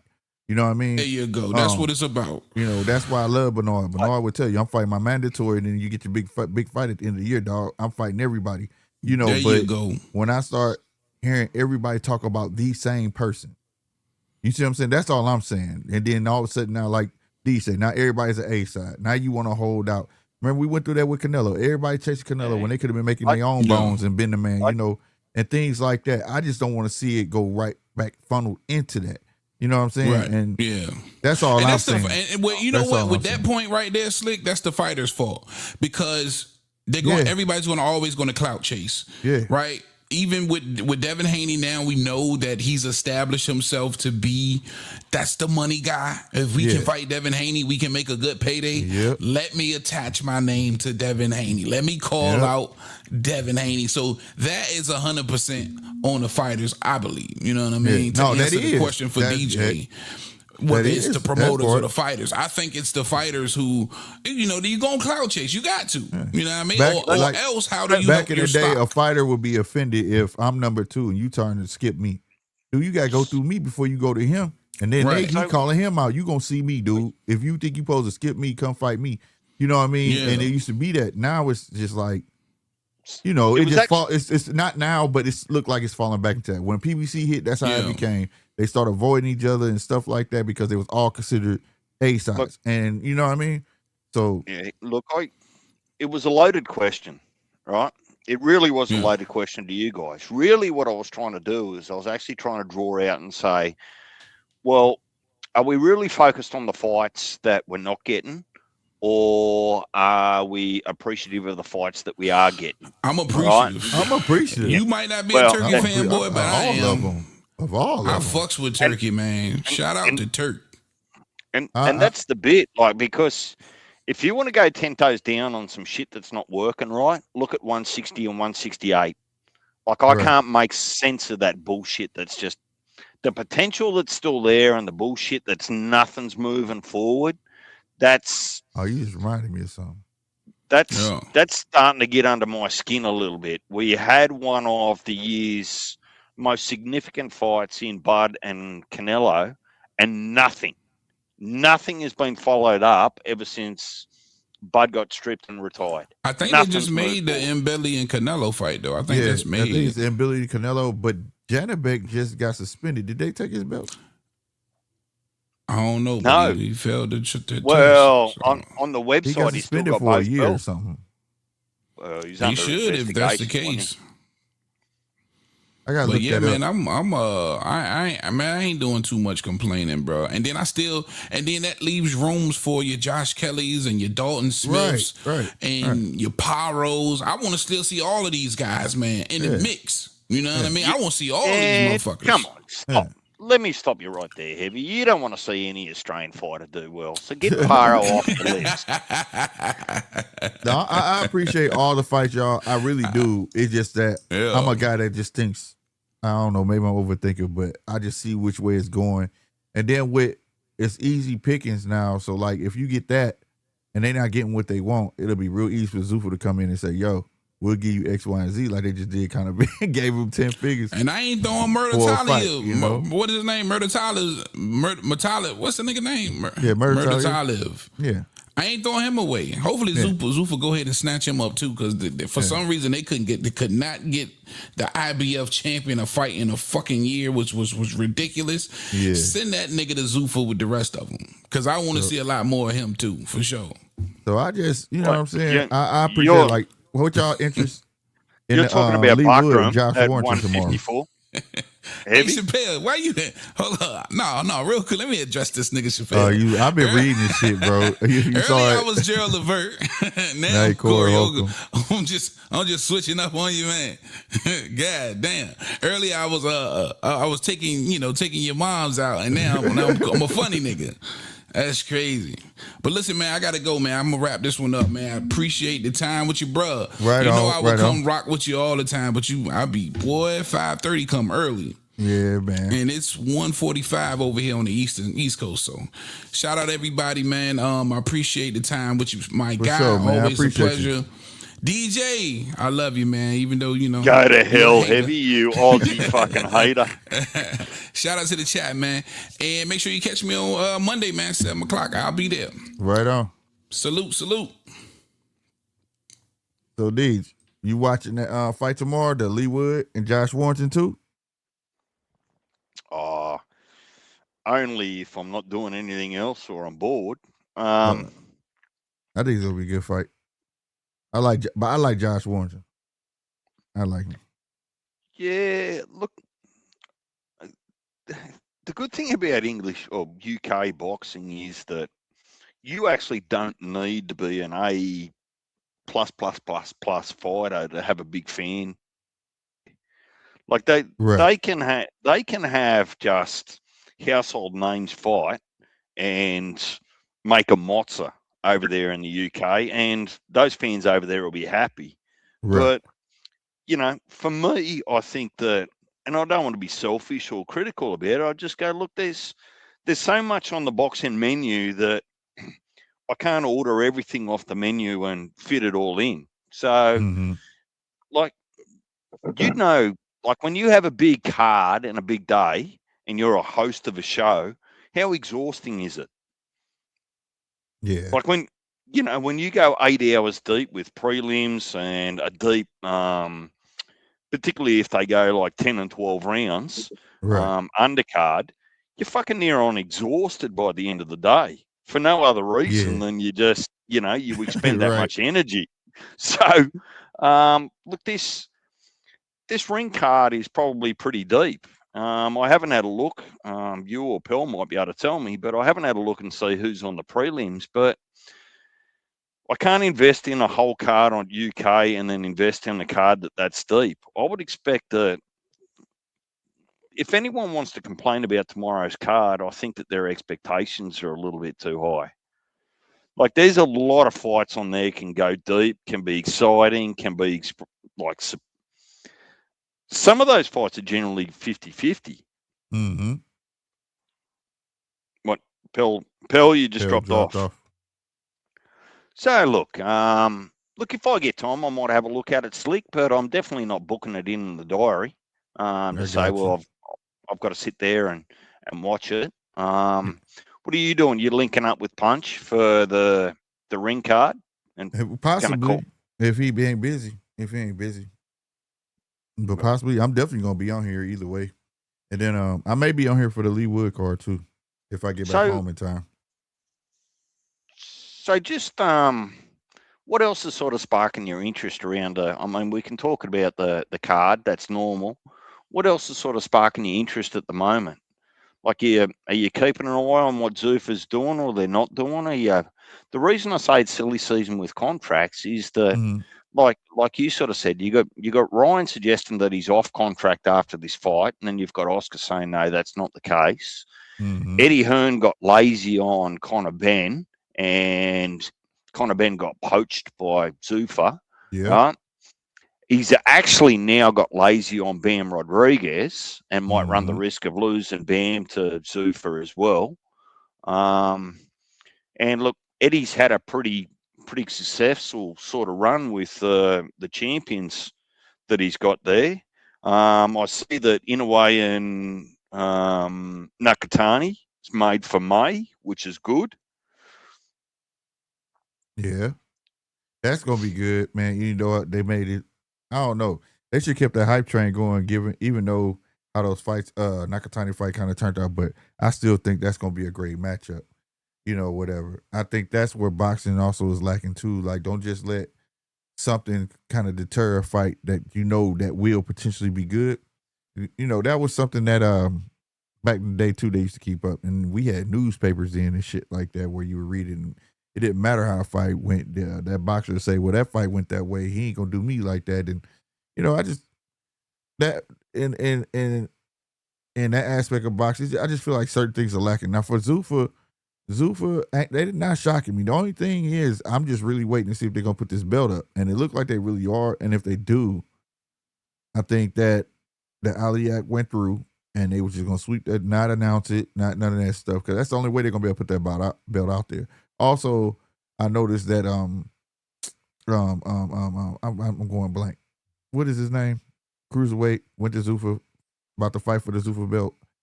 Opataya didn't walk out with his belt.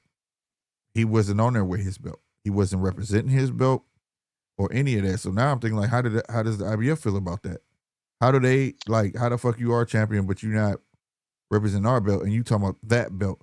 So I'm just waiting to see. That's the main focus of watching that fight. I'm watching it because I like Zaya, but Opataya, I mean, but at the same time, you know, my main focus is to see if they really gonna hand him that belt. If they hand him that belt, they are officially a UBO, and it is officially a league at that point. So then that's gonna bring what I said to fruition, because it ain't gonna do no, take some paperwork for Top Rank to follow suit, PBC, all of them. You know, and I strongly feel like PBC, and while we waiting on people to get homes and stuff, like Top Rank and PBC, because they waiting to see what's gonna go on with that. Because if I could be a UBO, I mean, now we just gonna have a bunch of boxing leagues, and then if you end up with a bunch of boxing leagues, then the belts got some. The belts, the sanctioning bodies got something to worry about. So that's where I'm at with it. Like, that's where my focus at. Like, people looking at this and just, for me, just being like, I don't care about no other sport really. Like, I football, Green Bay, cool. I love Green Bay. I watch them, but I'm telling you, I can't tell you half the names on that damn team. But when it comes to boxing, this is stuff I pay attention to, because this is gonna change the shape of boxing. The only way it don't, if Zuffa become a big failure, and the way they invest in money right now, they're betting on not to. You just gave Conor Benn no less than $10 million for one fight. They finna keep poaching big names, whether it's for one fight, two fight, whatever it is, to get this going. And if you can go to Zuffa and get big bags, that's what they're gonna do. And then you're gonna have Top Rank trying that. Then you're gonna have Golden Boy, and then you know what I mean? And then if that happens like that and these guys start making their own belts, man, you can forget about talking about guys crossing the street and all of that shit.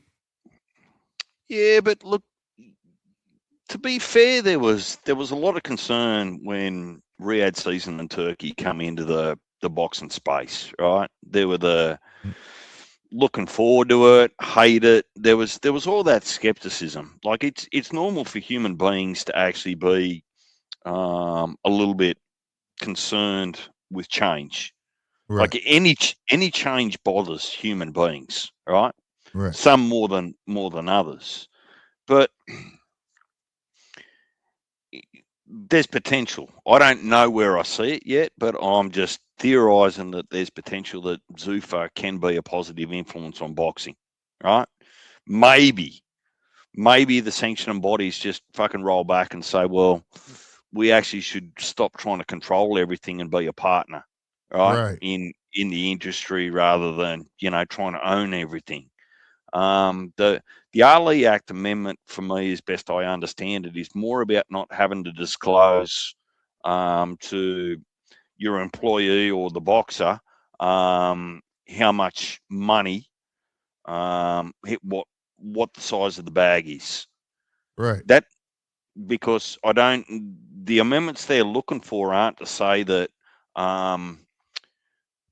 you can give the middle finger to the sanctioning bodies if you want to, because I think that you don't need the Ali Act to be able to do that if you want to do it, right? Right. It's more about just saying that you don't have to disclose your total profit margin to the boxer to make sure that the boxer understands that they're getting a fair shake of, how much money you're earning off them. Right. And I think if Turkey Al-Sheikh and Paramount and TKO and Zuffa are going to say, don't worry about how much profit we're going to make off you because I'm going to give you a $10 million contract, that kind of says to me that I don't really care either. I'm okay if you earn $80 million off me if you're going to pay $10 million because I can't get $10 million anywhere else with the sanctioning bodies or the other promoters. Get what I mean? Yeah, no doubt. No doubt. No doubt. I'm not mad at that at all. It's just that is perfectly fine. You know what I mean? It's that once you do if you're official UBO, let's say you went to Conor Benn and Conor Benn would have signed a contract for like 4 fights. You know what I'm saying? And he didn't do too well. And then he gets set on the shelf and he owes them a fight, but they're not trying to give him a fight. Well, that fighter's stuck there now. Whatever. And that can happen at any other promotion. The difference is that a UBO gets to make their rules as they go. They could change the rules. They could do all sorts of shit. It's different than when it's more to the Ali Act than just disclosing money. You know what I mean? Well, here's the importance of the contract, right? You can go and change rules and regulations all you want, right? Mm-hmm. But you actually can't independently change signed contract terms and conditions. Exactly. Right? You can't do that. So I would just hope that the Joy Opetaias, the El Rayos, the Conor Benns, right, have signed a contract that themselves, their manager, their lawyer, whatever, are comfortable with. Now, Zuffa can operate then any way that they want. What they can't do is be in contradiction to their obligations under that written and signed contract. Right? And that's the most important thing. And, whatever the case may be. And I believe that some boxers are forced or coerced into poor contracts with some of the other promotional groups. Yeah. So hell yeah. You take a kid from poverty and tell them I'm gonna give you $100,000, they're gonna be like, where I sign? You know what I mean? Well, so here's the leveling factor in all this, Slick, is that to be concerned about Zuffa, right, TKO and Dana White and the rest of them suggests that in some respects, the Top Rank, PBC, Matchroom, Golden Boy, Queensbury are all golden childs with their contracts as well. Mm-hmm. And that's, But the contract part, I get. But my, it's not necessarily just Zuffa that I'm concerned about. I'm concerned more about what the effect of Zuffa will have on the rest of the promotional company. Because once it go, see, this is what people not understanding. It's all about Zuffa, right? What's good for the goose is good for the gander. Once that act is amended, it's not just for them. It's for everybody now. You get what I'm saying? It's for everybody. That amendment is not just for Zuffa. That amendment will be for Top Rank, Golden Boy. That's why I said they weren't pushing back like that. They weren't really if they really wanted to, they'd have been right there in Congress. They're like, and giving their testimonies and everything as of why this should not be changed. You didn't hear Bob at Congress. You didn't hear Golden Boy. And I know for a fact when they don't like something, they'll show up. They did it to Al when they said Al was creating a monopoly. They showed their ass up to court. They didn't show up to court. They didn't show up to Congress. They didn't show up nowhere. So they know for a fact it's going to benefit them as well. So my thing is, it's more of the effect that it's going to take hold on the rest of the sport, not just Zuffa. Yeah, that's okay. But what you're doing then is you're actually suggesting that boxers will allow themselves to be exploited. Managers, boxers, and I think that's a little bit rough. Because if they get into a position where the whole of the boxing industry just exploits more than they actually do, the boxers will win the fight because the boxers will just walk off the job and say, fuck no, I'm not doing it. And then what happens? The whole industry falls away. And it won't be the boxers that lose money, it'll be everyone else. So there's got to be some intelligence in how they roll rather than just being brazen. And that's the great turn I'm talking about. So like rules change, but egos don't. You could pay a fighter $10 million, but if he walk in that arena is sold out. And there's ways to find out how much you made off me, right? And if you know that I probably should got paid more than that, it's gonna do something to you. Now for the younger cats, like you said, cats coming in, they gonna get abused. But if they say, "Hey, we raising it now," so we used to offer our minimum is 500,000. We're gonna make it $1 million. They're gonna eat that up. They're like, "Oh, cool, I'm with that." You know what I'm saying? But in the end, when they locked in those contracts and can't get out, it's gonna be hard. Like you said, a lot of guys come in the game and they don't have that wherewithal to understand that I need a good lawyer. You get what I mean? I need a good manager that really has my best interests at heart and things like that. Because now a lot of doors is going to be shut. So that you can't open. They don't have to disclose nothing. We don't have to do this. We schedule your fights. You don't tell us when you fight or you want to fight this dude. You definitely finna fight who I tell you to fight. So now it takes the power out of the boxer's hands, and the boxer will no longer be the boss anymore. They're not the boss now, but they technically should be the boss. You get what I'm saying? They don't have any say so. That's what I'm saying. They won't have say so. So this has got to swing both ways for me. And think about this: that if the intention of the Ali Act was to disclose all profits to the boxer and their team, right? The boxer and the manager, right? Essentially, what that would do is that would actually prevent a lot of boxers actually asking, like, overpricing themselves, because they would have seen the numbers that they did last fight, right? Yeah. They thought they had 300,000 pay-per-views, but they only had 50,000 pay-per-views. So if the Ali Act was actually enforced the way it was supposed to be, it'd be saying, hey, look, DJ, I know you think you're worth $3 million a fight, but here's the numbers. You're actually only worth $300,000 a fight, because here's the numbers.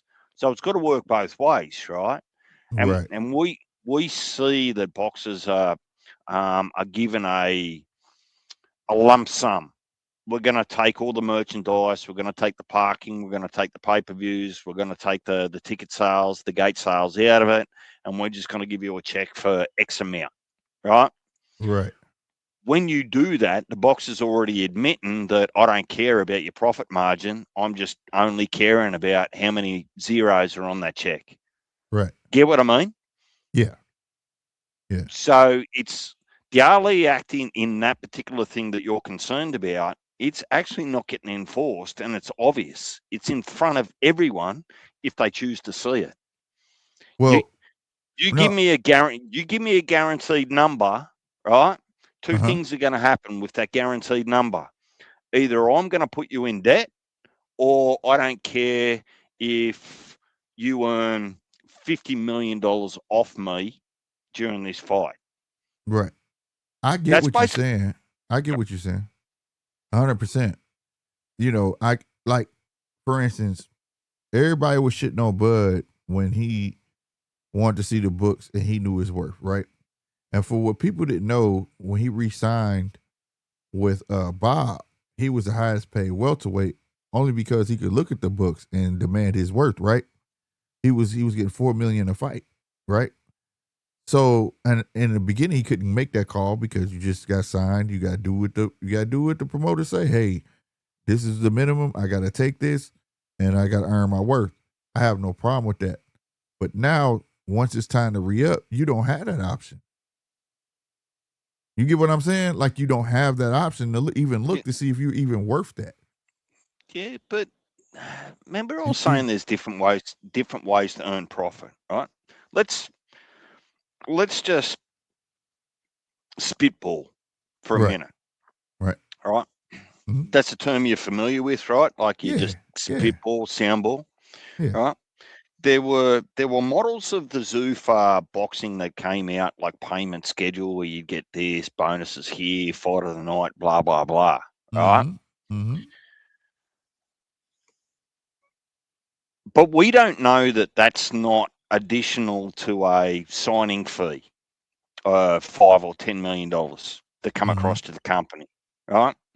Mm-hmm. So regardless of how many fights you do and how well you do, maybe you were just paid $5 or $10 million to come across from one promotional group to Zuffa, right?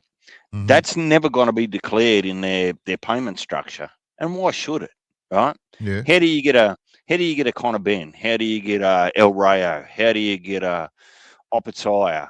How might you get an Usyk? Yeah. The best way to do that is not to disclose how much money you paid to actually get them across to represent your brand. Right. Now, it's okay to say you earn an extra $150,000 or $200,000 in the ring that night, right? Right. But they're still not going to disclose what size of check they gave you to change teams, essentially, to begin with. Yeah. Right? Yeah.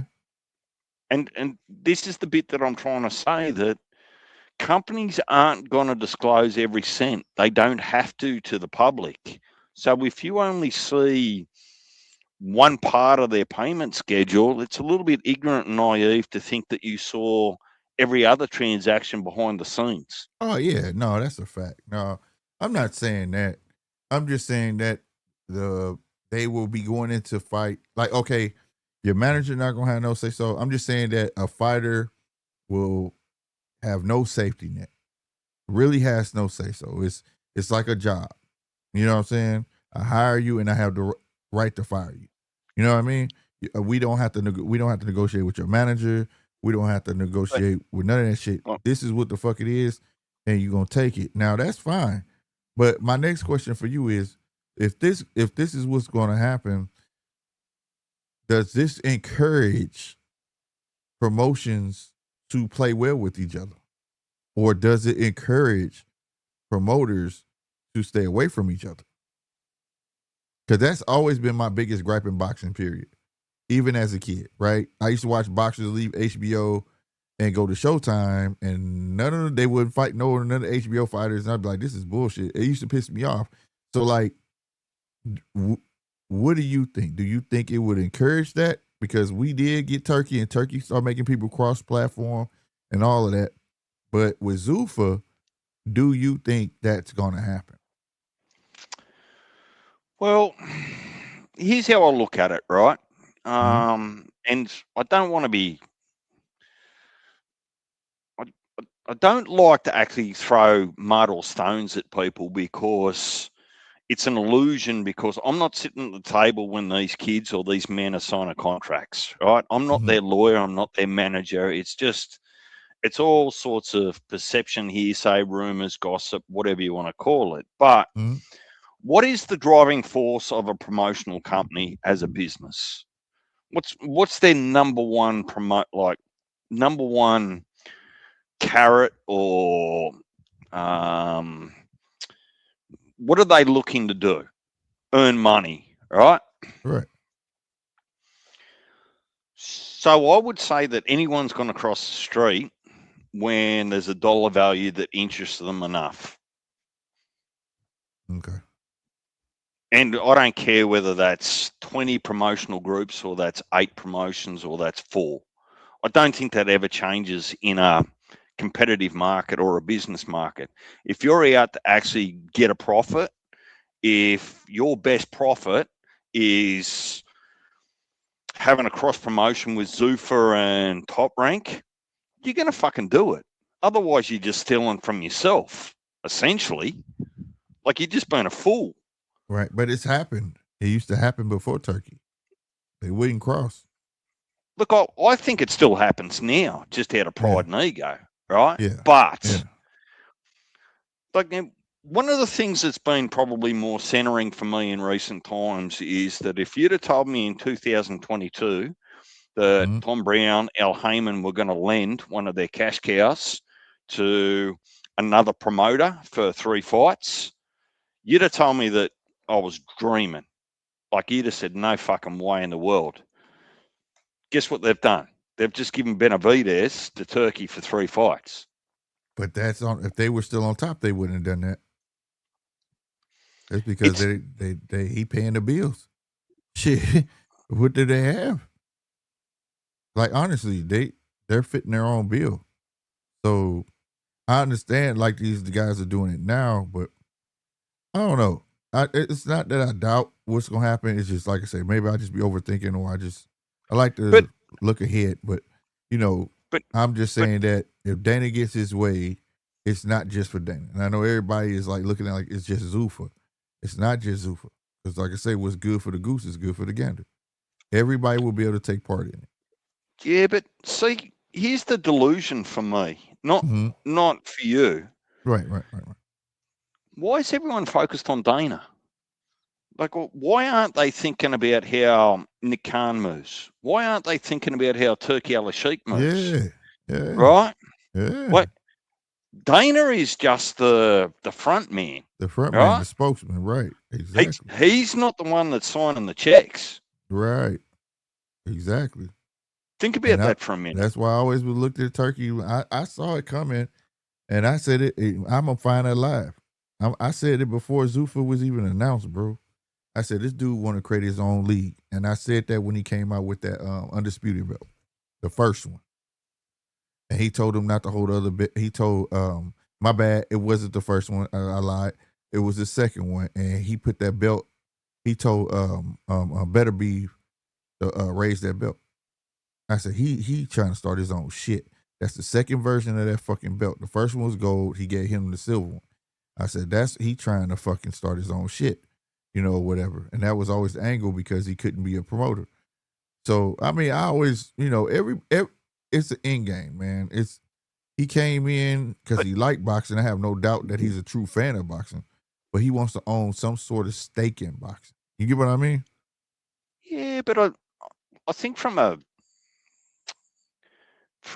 like just a quarterback view, like looking down the field to see where your runners are going and bits and pieces, that every sport and every industry isn't monopolized, right? So Zuffa's not going to monopolize boxing, right? Because boxing is going to be independent in Australia, over in the Eastern Europe, Russia, UK.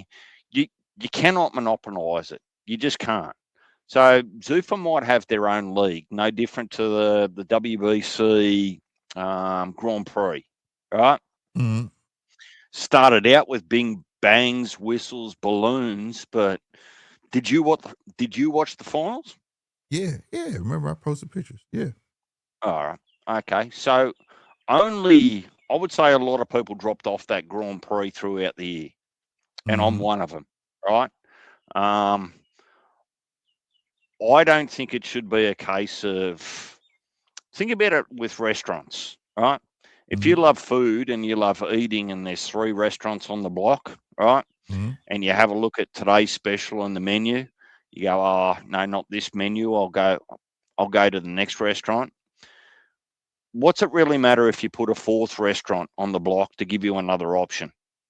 Yeah. See, I'm not disagree with you. Like, I think Zuffa is good for American boxing. I'm not lying. I do. It's what's coming along with it. Right? That's why I said I like the Zuffa cards. They remind me of Tuesday night fights. We used to have a cable station called, and I don't know, it's probably still on cable because I don't watch TV, but it was called USA Network, and they had Tuesday night fights, and it was like the same thing.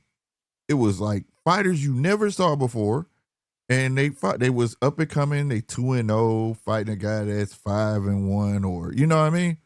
But I watched the fights because I know they were gonna be good fights because they're the first time on TV and they got to prove a point like they belong. You know what I mean? That's what Zuffa reminds me of. So I have no problem with. I don't care what it looks like. I really don't. I don't care about none of that. I just want to see the fights. It's the rule change is what that they're bringing with them. And I know it keeps sounding like I'm saying it because Zuffa, but they introduced that, right? Let me not say Zuffa. TKO introduced that, want to change. Nick Khan and I want to change that. But when like I say, I pay attention, like you said, pay attention to the players that you don't see. Like I said, I watched these motherfuckers go to bat to go against Al, but ain't none of them went to bat for real. They talking shit on the internet, but ain't none of them went to bat against Turkey with that damn rule because they want to benefit off of it as well. So I'm eager to see the landscape, how it's going to shift. Are boxers going to wise up, like you said? They gonna have? Are they not going to have? They're going to have no choice to wise up and understand that I need to be an independent contractor because if I don't, I could get played. You know what I mean?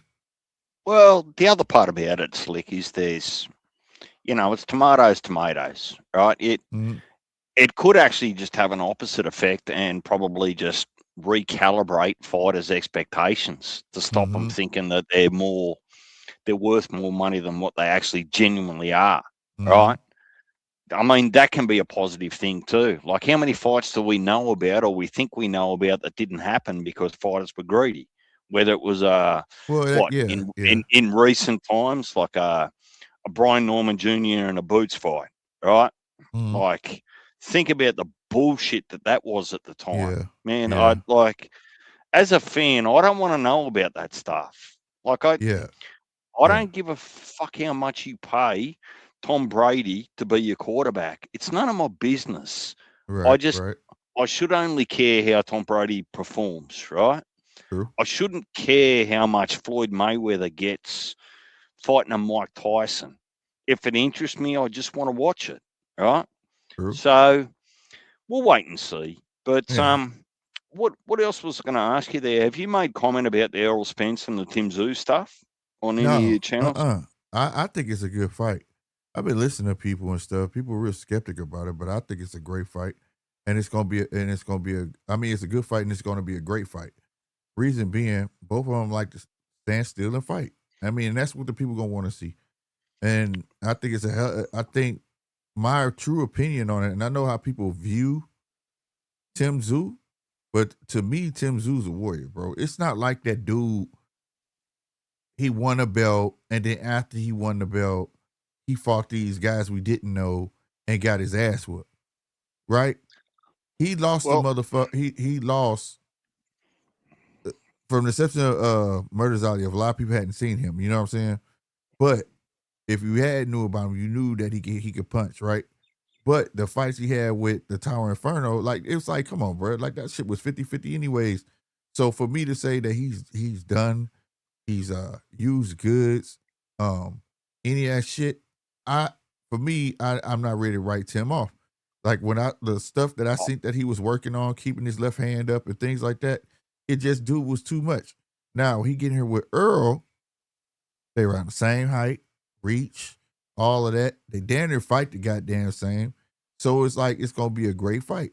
That's my opinion. I see people shitting on it. I don't think it's a bad fight at all. So if Boxing Kangaroo's here or Mark and they want to come up, because I haven't heard another Australian perspective on how this fight. Now, to be clear, is that my news is that the contract isn't signed yet. Oh, right? okay. Mm-hmm. That there is a sneaky rumor that it could still be a Virgil and Errol down in Texas. Okay. But what I'm interested from you, Slick, from your perspective, is that how might you explain or justify the big fish coming to Australia to fight an Australian? Knowing his fan base and what he could do down there in Texas and bits and pieces, like, what's your thoughts on that? Like, is this no limiter just paying PBC and Al Heyman a hell of a lot of money to allow it to happen in Australia, and Errol get a number? Or do they think that the numbers are going to do better in Australia off the back of Tim Tszyu than what they will in the US off the back of Errol? No, like that's hard because I don't know the market over there in Australia, but I do know if you put Earl in Texas, they're selling out Dallas Stadium. They're going to sell it out because he's one person that lost, and they have not stopped asking him to come back. So they're gonna sell that out. Tim Tszyu and him, whether people want to act like people don't know who Tim Tszyu is here, they do. You know what I'm saying? So you put them in that arena, I know it'll sell out. Now, if you take Earl over there, I would guess it will open the market over there. This is how you know they know about him, because when they go in and call him trash, they obviously know enough to know that they fucking want to call him trash. Right? What I'm capping about aircraft carrier, they will sell that stadium out. That's no lie, bro. Everybody want to see Earl fight. People those are two fighters that I have not written off. I don't understand. I'm not written off. I'm not gonna write off Earl. He fought a great fighter in Terrence Crawford. Like, you know what I mean? And that's what beat the brakes off of him. You know Mark, what I mean? I can't fight. What do you think? Fault nobody for that. What do you think, Mark? G'day. Yeah, I've seen reports that I think it's going to happen in Australia, but I find that hard to believe, to be honest. I watched Jai McAllister, an Australian boxing reporter, and he was reading off ESPN reported that it was going to be in Australia, and I don't know. I find it hard to believe. Like Slick saying that they could generate a lot more money, I reckon, having it in Texas. Yeah. Than you would do in, say, Brisbane or Queensland somewhere, or Sydney or Melbourne. The luster's gone off Tim a little bit, in my opinion. So I don't know. I find it hard to believe it's going to be in Australia. If it is, it'd be good for Tim because he doesn't have to travel, and that'd be. And what's his name? Spence hasn't travelled for years, so he would find it. Well, when you say he doesn't have to travel, Mark, his new coaching team's over there in the US. Oh yeah, sorry, I forgot about that. Yeah, but Tim would have the home crowd, whereas if it's in America, Spence would have the home crowd.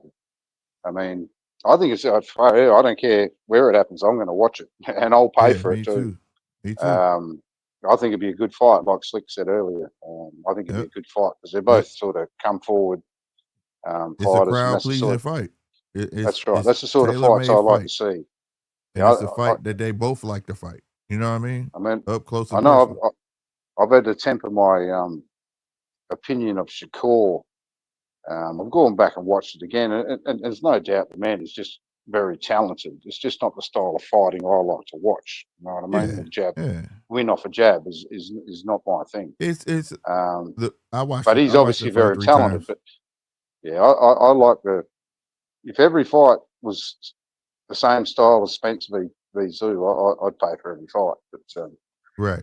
but that's just me. You know what I mean? Well, that's But most yeah, people. so I That's don't most know. people though. You got that's Yeah. a great that's great. That's a great point. I mean, like I say, it's like when people was trying to hate on the Conor Benn and Eubank, that was a crowd pleasing fight. That's what people really want to see. You know, a barn burner. You know what I mean?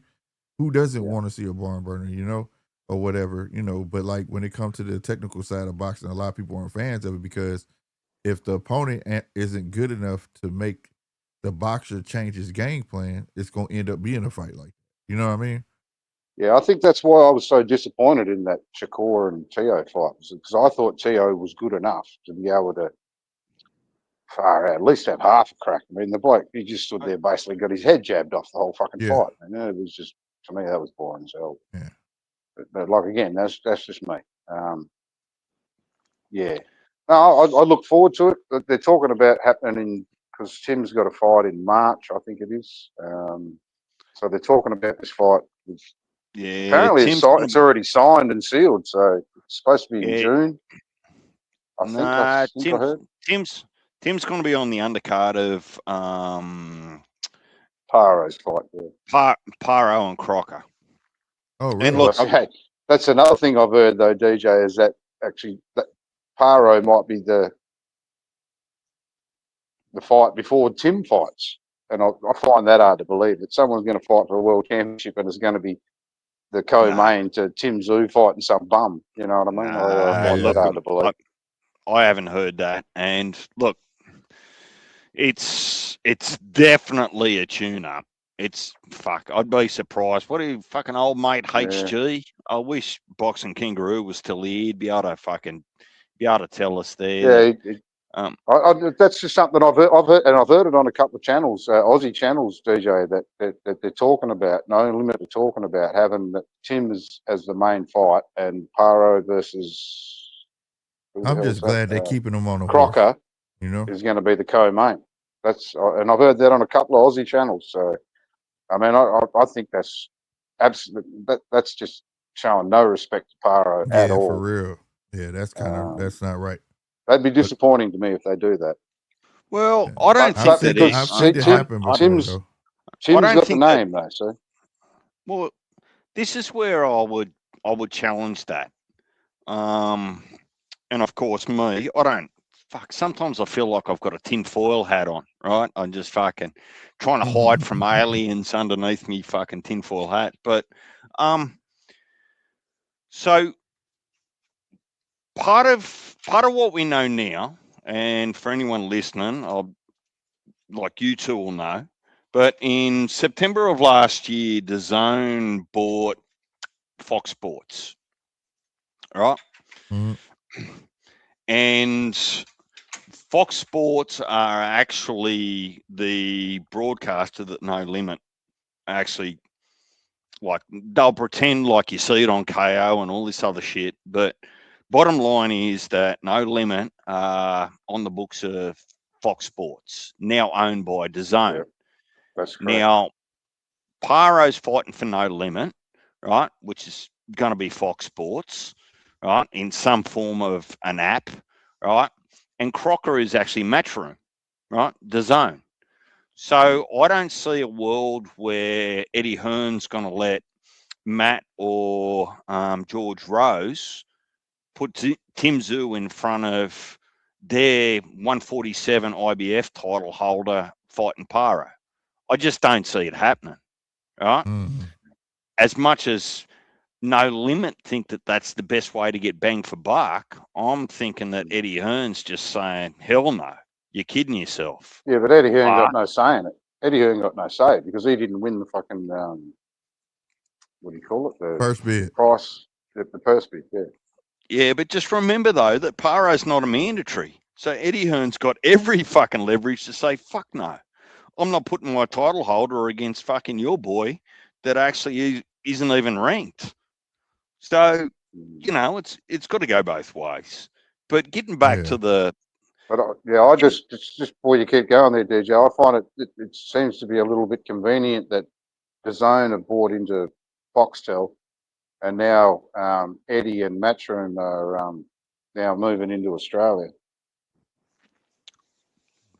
Well, they did it last year. If you were they watching did. what was going on, there was a lot of. I think there was probably at least 2 co-promotions between Tasman Fighters and Matchroom for Jai Opetaia. Right.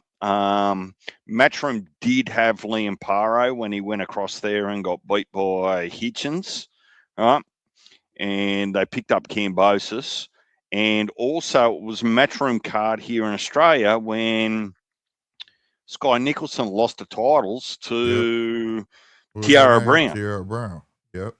Right. So Matchroom dipped their toe in the water over here in Australia last year and the year before, but that was well before they owned probably the biggest sports broadcaster in Australia, in Fox Sports.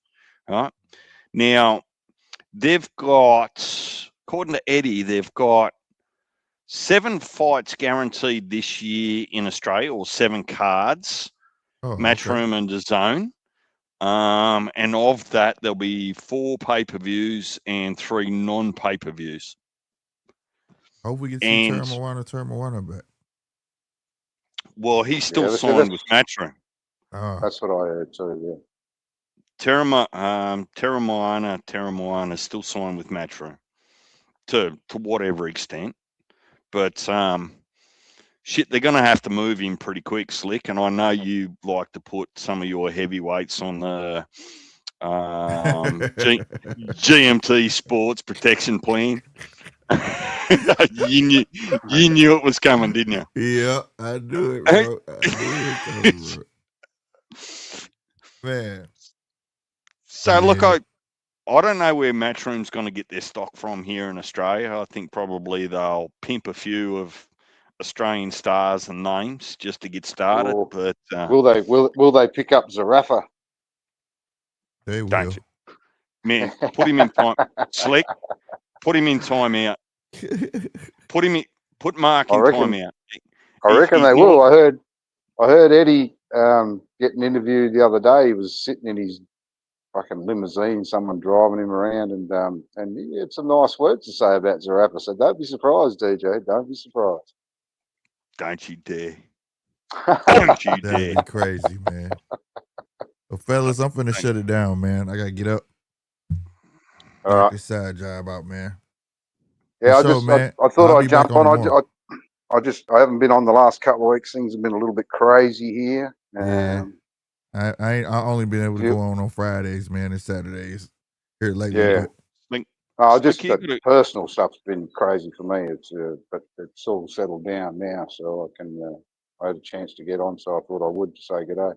Right on. Anyway, I appreciate it. I'm always listening, but I just didn't have the time or the energy to come on. So RC might get the opportunity, if he wants to interview Jai Opetaia in a couple of weeks, right? Yeah. And I don't know, Mark, what do you think? I've just asked RC to actually walk up to Jai and say, why the hell were you ducking Zerto?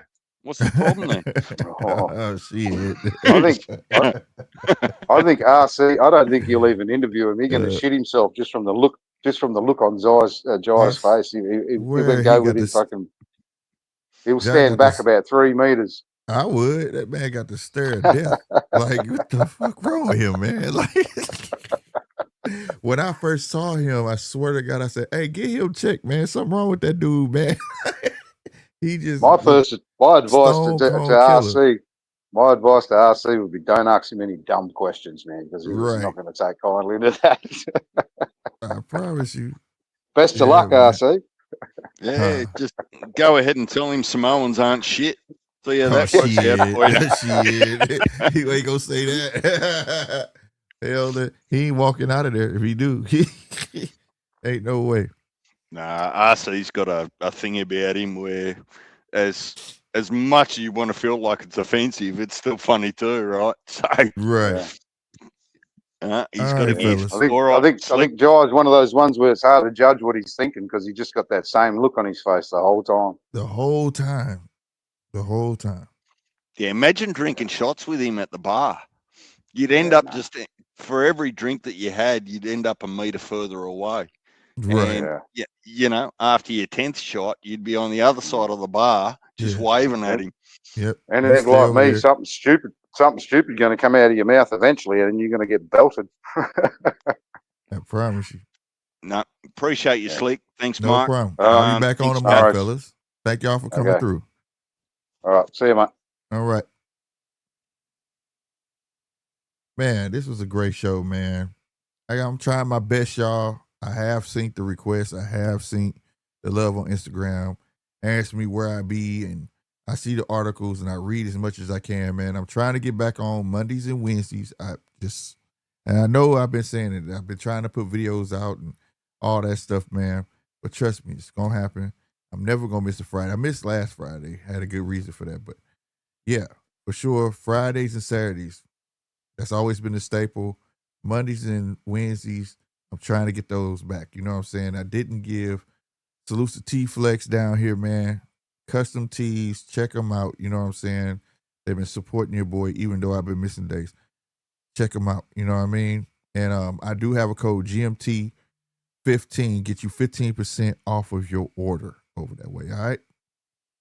I will be back on tomorrow, definitely for the Ryan Garcia versus Mario Barrios. I'm gonna try my best to be here for the Lee Wood and Josh Warrington, because I really want to see that fight. So having said that, man, and salute to the new subscriber, bro.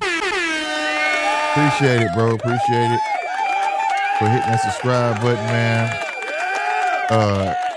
That was EMS-8602. I don't know why I don't show y'all screen names no more. But he said, had not seen this channel before, sub. Man, I appreciate you. Appreciate the love, yo.